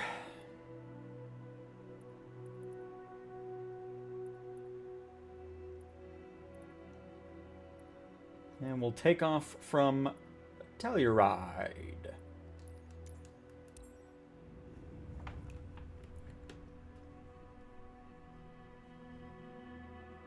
Alright, see you later, KP. You are very welcome. Hope everyone has a nice and safe Thanksgiving. See you next week. Absolutely.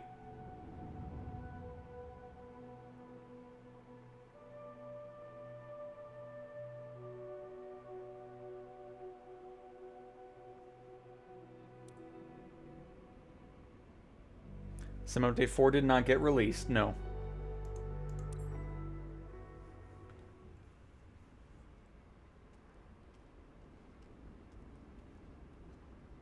It was so cool. This came to Pueblo a couple of years ago and got to fly in it. It was awesome being able to experience flying in something like this.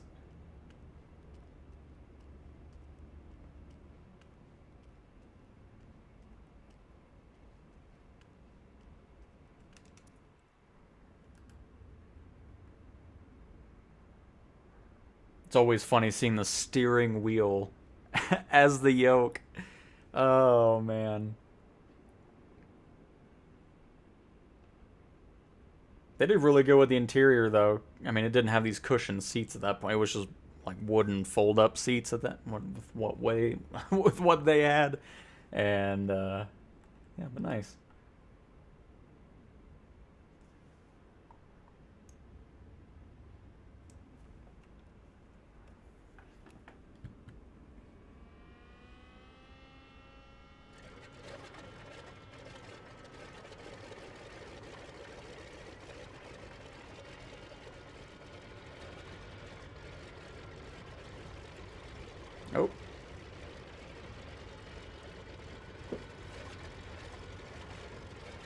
Let's see, the person that was wanting to fly with the steering wheel should be very happy.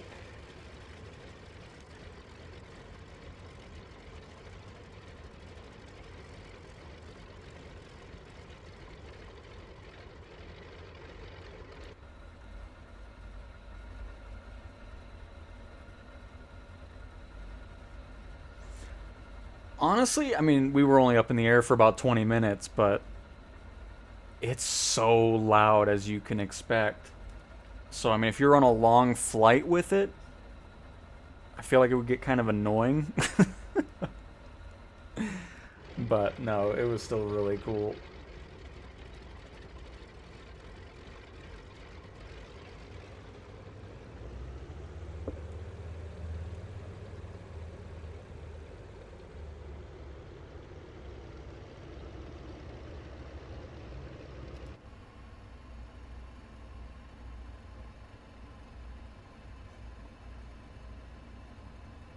Can this fly with one failed engine? I would imagine so.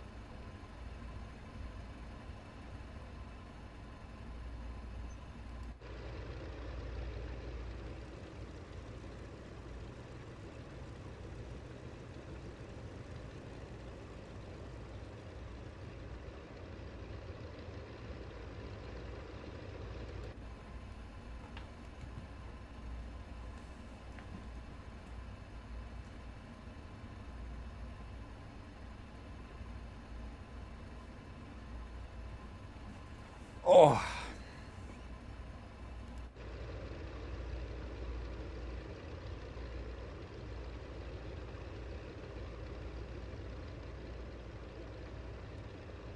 Oh, shoot, looking at chat. I'm about to go off the taxiway here.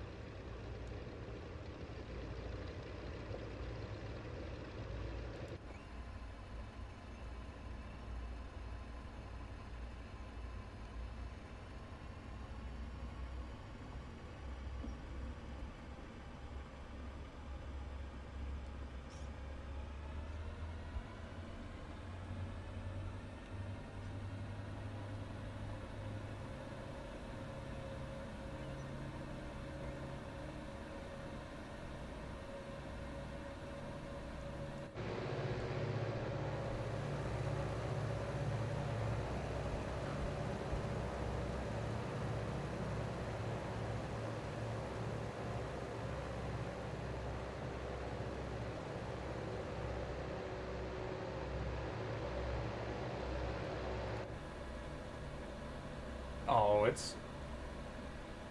it's way too quiet inside this thing.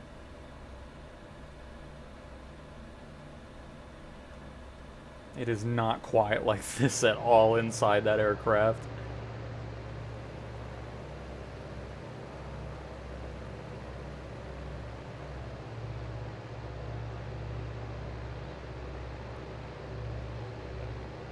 But yeah, I mean, that's kind of the main reason why I wasn't recommending the Aviator Edition, is just because, I mean, there's some cool planes in there, don't get me wrong, but there's just a lot of details that were missed on most of them. Unless I'm wearing, like, headphones or something in here, and that's why it's so quiet, but I don't think that's the case.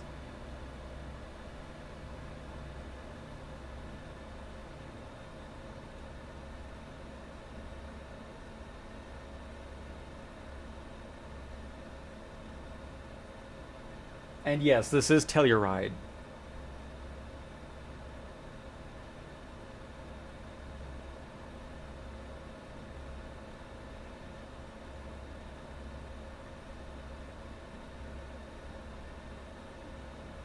Turn up the volume? I mean, it's already up. It's at 100.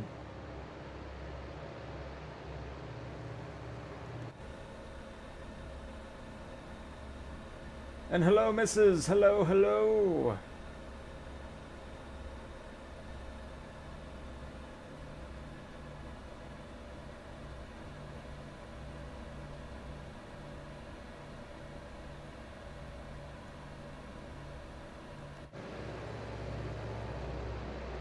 Because even outside it doesn't sound as loud as it is.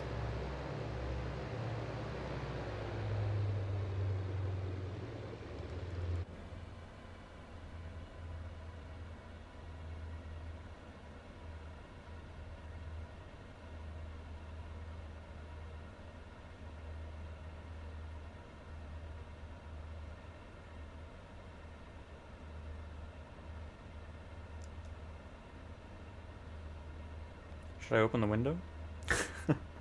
Let that nice cool air come on through.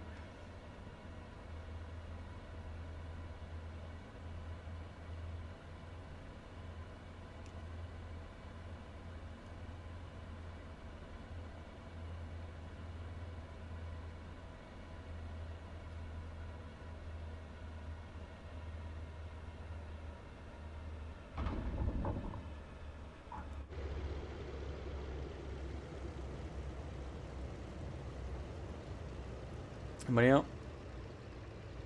There's the tri-motor. Not exciting on the sound as it should be. Let's see here. I can always go into the MU2 here. And I think that will be a lovely way to wrap up the stream.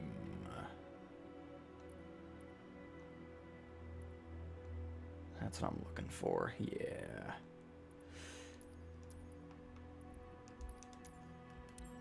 Okay, before we do it, why is everything like a white default livery? Get out of here with that. Give me some color here. Oh. Where's my... Because they gave out, you know, if you were in the alpha for 2020, they gave you the Aviators Club, but it was all blacked out. It looked really cool, but... we only get the green and blue one.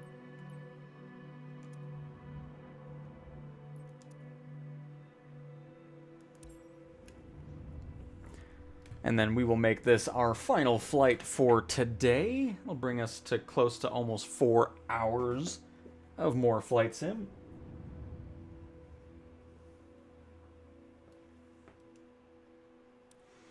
Oh no, Barry.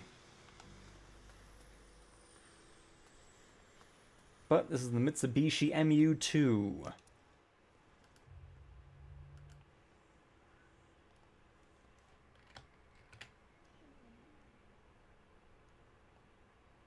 Yeah, my 24 hours here, we're definitely not going to be that long. I know that. Does this not have quick start? Oh, God. Of course it doesn't. I know how to quick start it.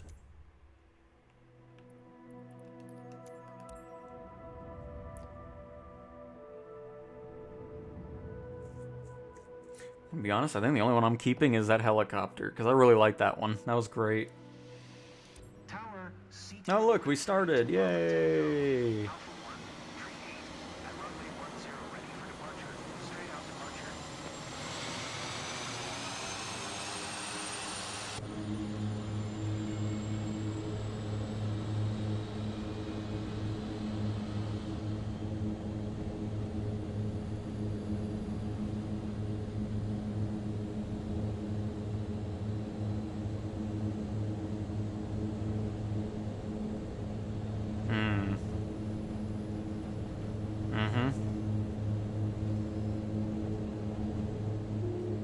Look at that. See, we made it, folks. Definitely didn't hit the fence on the beach there.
I'm honestly surprised this plane requires such a long runway to take off anyways.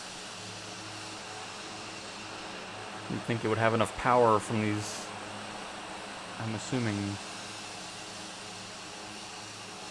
pretty hefty prop engines here.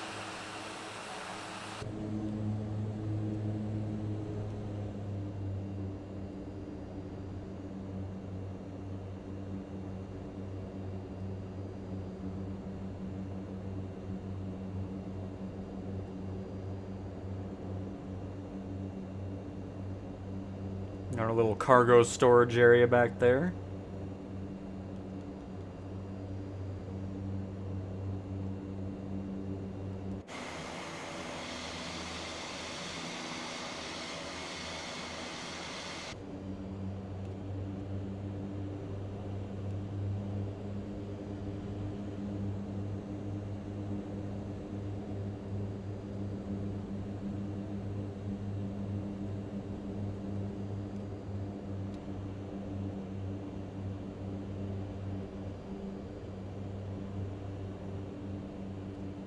I'm sure this landing will go poorly.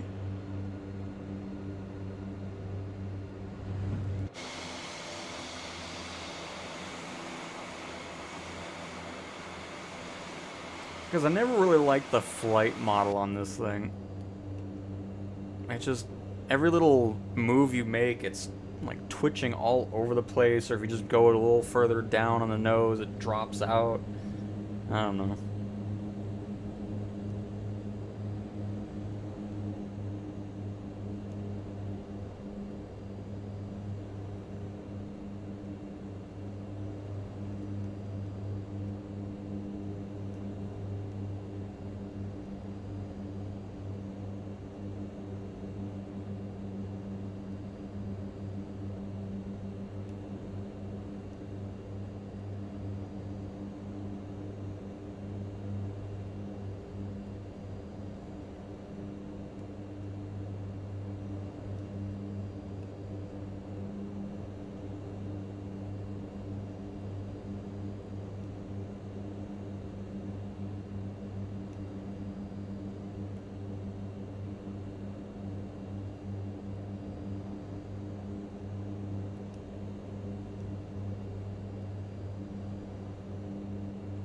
Like those types of movements there are just so, because I'm not even moving and it's just like, oh, you want to drop 100 feet?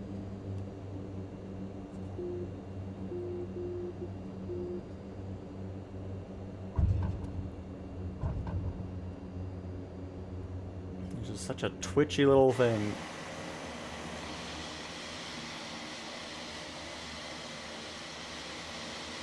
Well, there we go. We're here. But alright, everybody, I'm going to wrap it up there. Another almost 4 hours of Flight Simulator gameplay on the Sim update for beta. I'll probably put a video out. Oh, maybe not. I don't know. We'll see. I might do it over the new build that came out today. But anyways, thanks for watching. Thanks for all the support. And, of course, thanks to FMJ for another 10 gifted memberships. Very much appreciate it. When I worked on helicopters, we would watch pilots do their check flights, and during the auto rotation, we would pray they got it right. If not, we had to replace landing gear. No doubt, Omar. Happy Thanksgiving. Thanks for the stream. Getting excited for next week. It's going to be great, GSR. I reset my career and just got to the Grand Caravan medium cargo missions. I forgot how much I disliked the Caravans. So twitchy. Especially with the wind. Happy Thanksgiving to all that celebrate, absolutely. And happy Thanksgiving. Thanks, Dean. Thanks, everybody. Very much appreciate it. Again, next Tuesday. Early look at PlayStation 5 on the Pro. And all that good stuff. So, thanks for watching. And I'll talk to you guys next time. Goodbye.